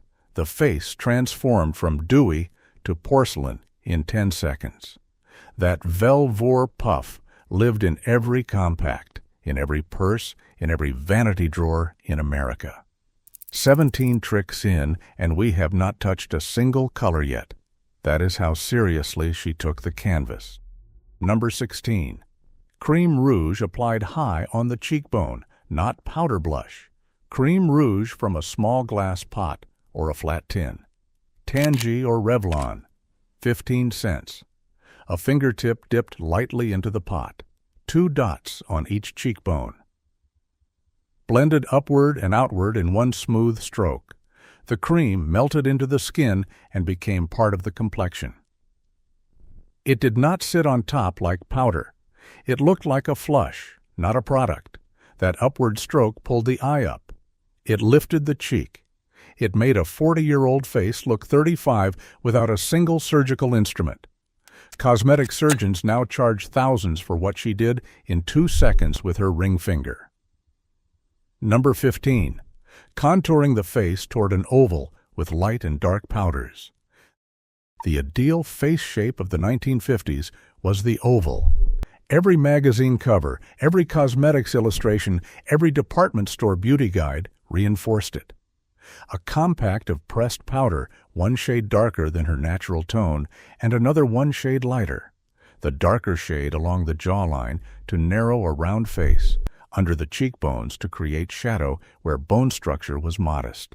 The lighter shade down the center of the nose, the center of the forehead, the point of the chin. Blended until the lines disappeared. The face reshaped not with a scalpel, but with light and shadow. The same principles that Renaissance painters used to turn flat canvas into three-dimensional faces. The beauty industry calls this contouring now and credits it to a reality television family. It was on every drugstore shelf in 1953. She did not need a YouTube tutorial. She needed a mirror and 2 shades of powder.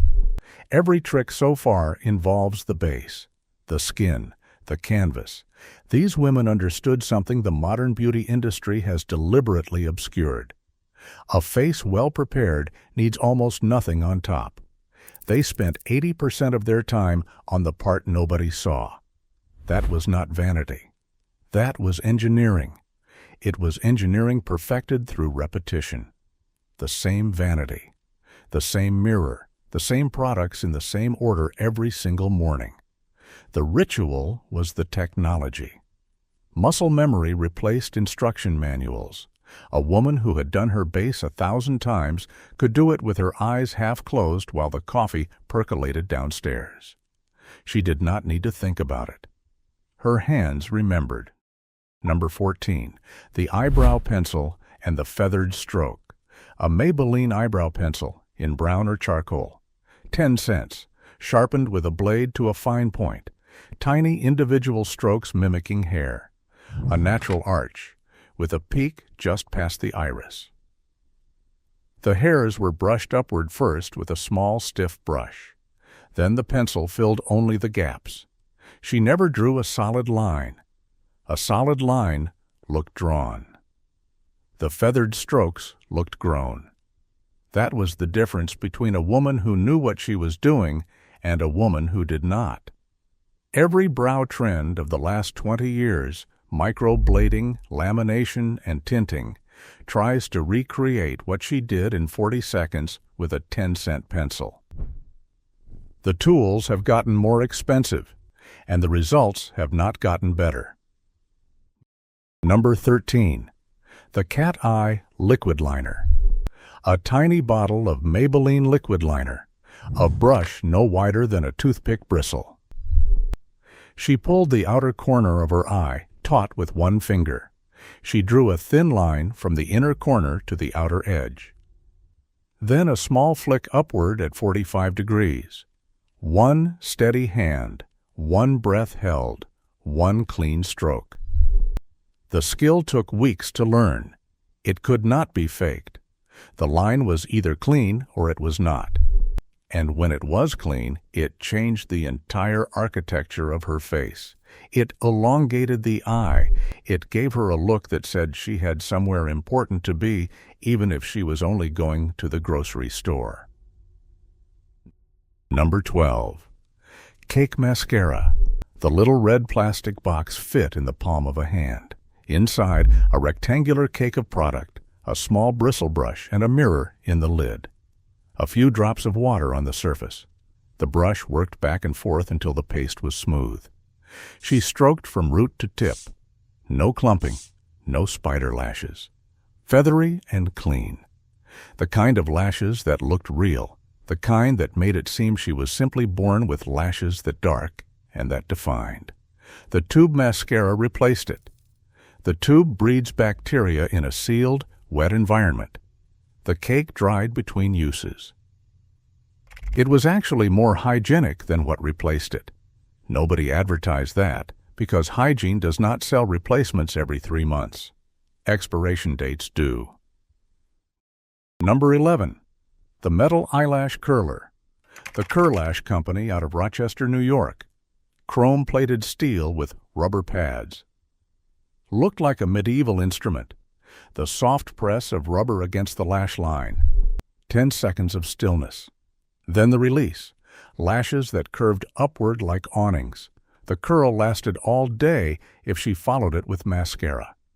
The mascara set the shape. The curler created it. Every daughter who saw her mother use one for the first time thought it was a torture device. Every daughter who tried it understood why the eyes in every 1950s photograph look wider than anything a filter can do today. She bought one curler and kept it for 20 years. The rubber pads wore out and she replaced them for 5 cents. The chrome never rusted. The hinge never loosened. It was built to outlast the woman who bought it. Modern beauty tools are designed to break, to dull, to lose their shape. Hers were designed to last because the companies that made them had not yet learned that durability was bad for business. Notice what has been absent from every item so far. Electricity. Not a single trick has required a plug, a battery, or a charge. These women built a complete face with hand tools, natural ingredients, and a mirror. The skill was in the fingers. The knowledge was in the ritual. It passed from mother to daughter at the vanity, not from an algorithm on a screen. There was no influencer between them, just a mother's hands showing a daughter's hands what to do. And the daughter remembered because she watched it 1,000 mornings in a row. Number 10. Vaseline as a multi-purpose beauty tool. Chesbro Vaseline in the blue glass jar. 10 cents. A fingertip of it smoothed across the brow bone caught the light like satin. A trace on the eyelid before shadow made colors richer. Patted onto the tops of the cheekbones where the light hit naturally.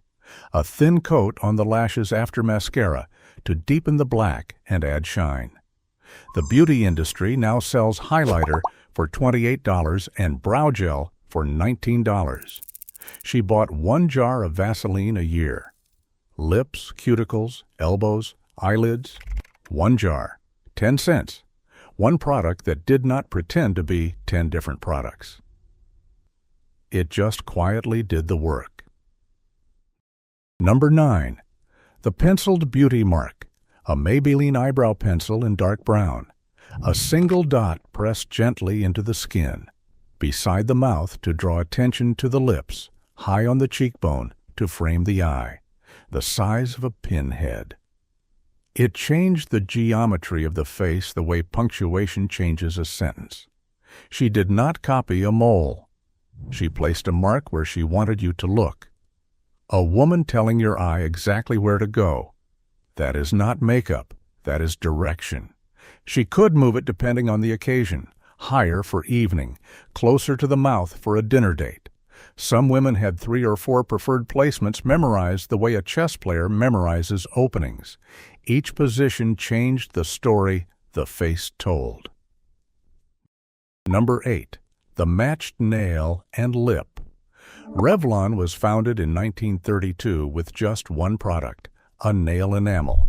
The original innovation was matching your nail enamel to your lipstick shade.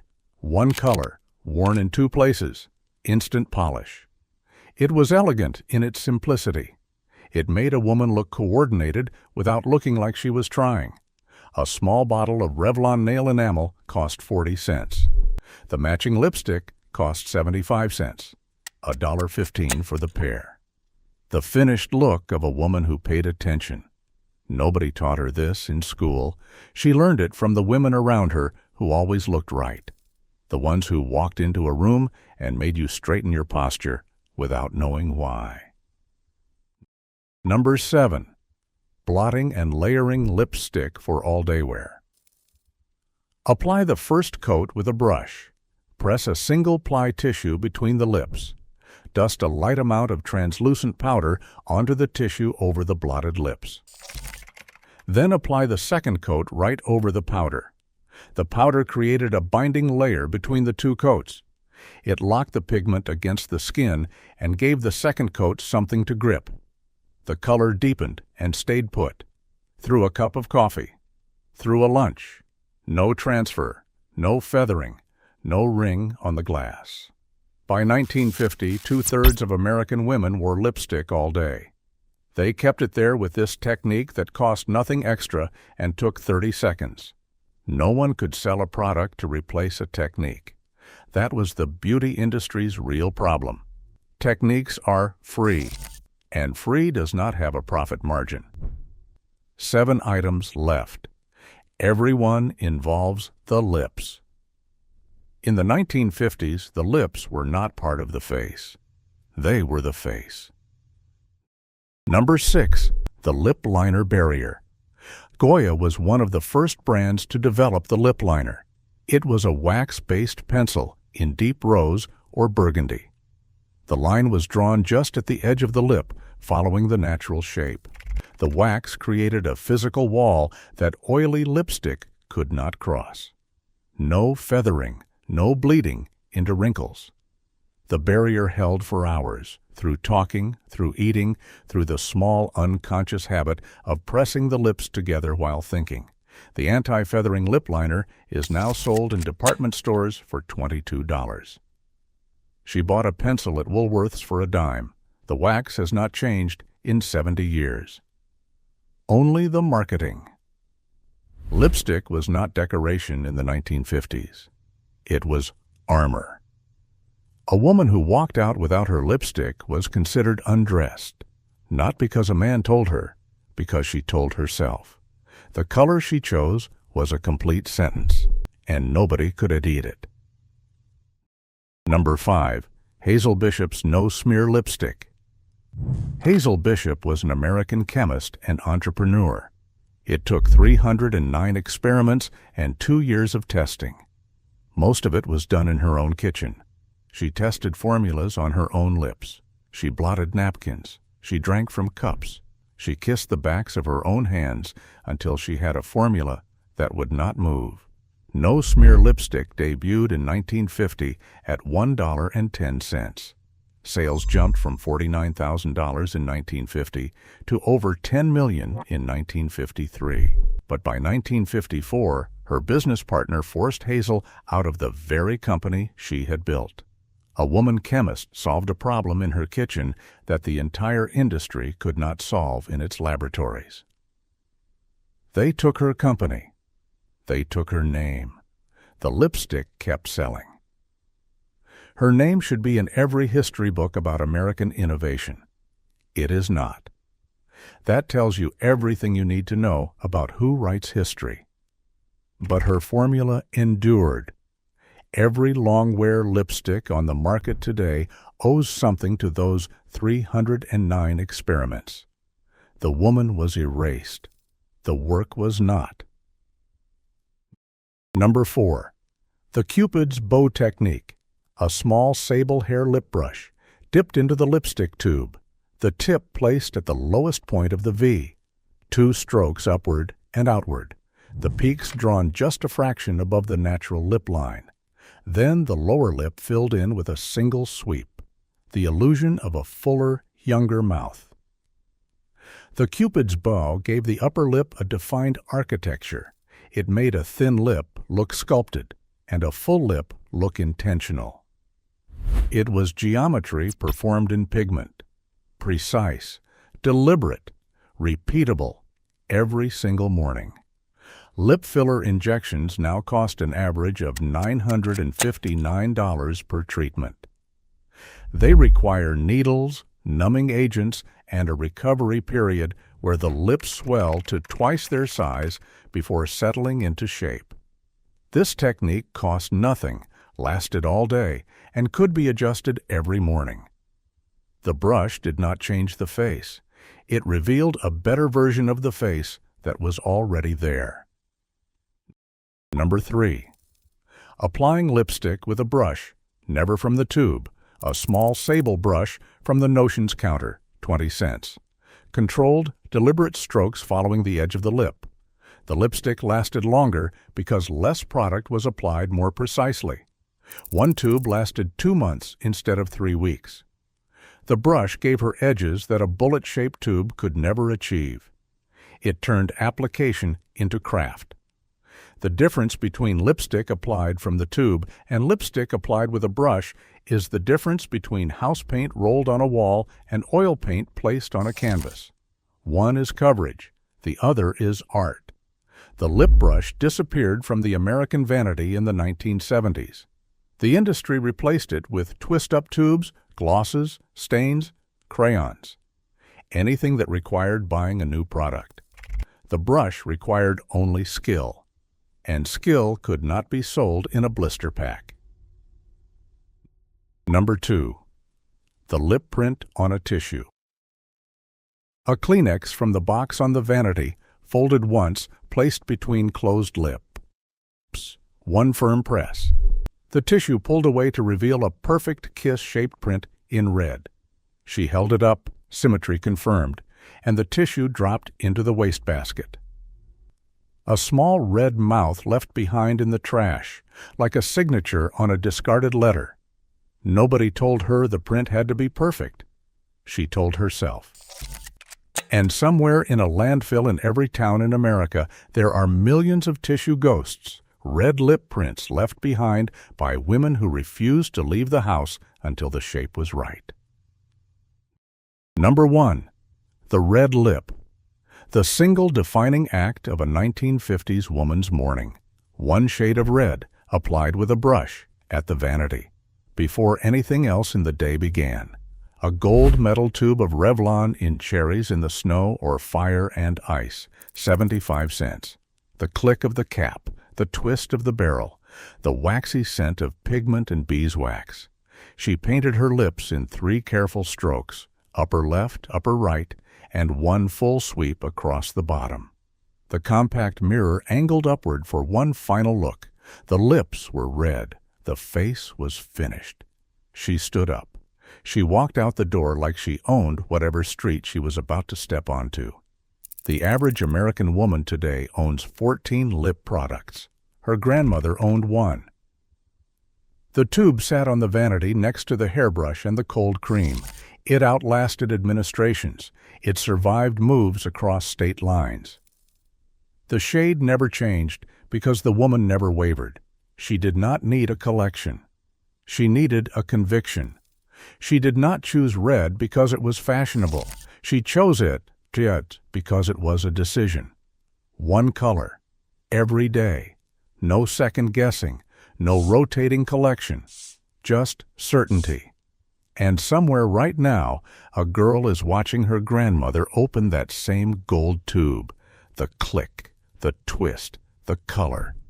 And without a single word being said, the lesson passes from one hand to the next.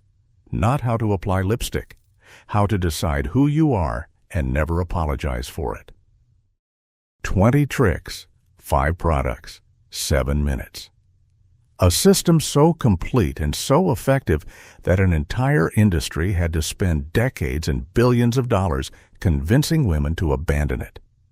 And the only reason it worked is because they made women forget. They made them forget that their grandmothers already had the answers, that the vanity already held everything they needed, that the woman in the mirror was already enough. The knowledge was never lost. It was replaced. A practice that cost nothing was split into braces, apps, wearables, and coaching sessions that cost hundreds a year.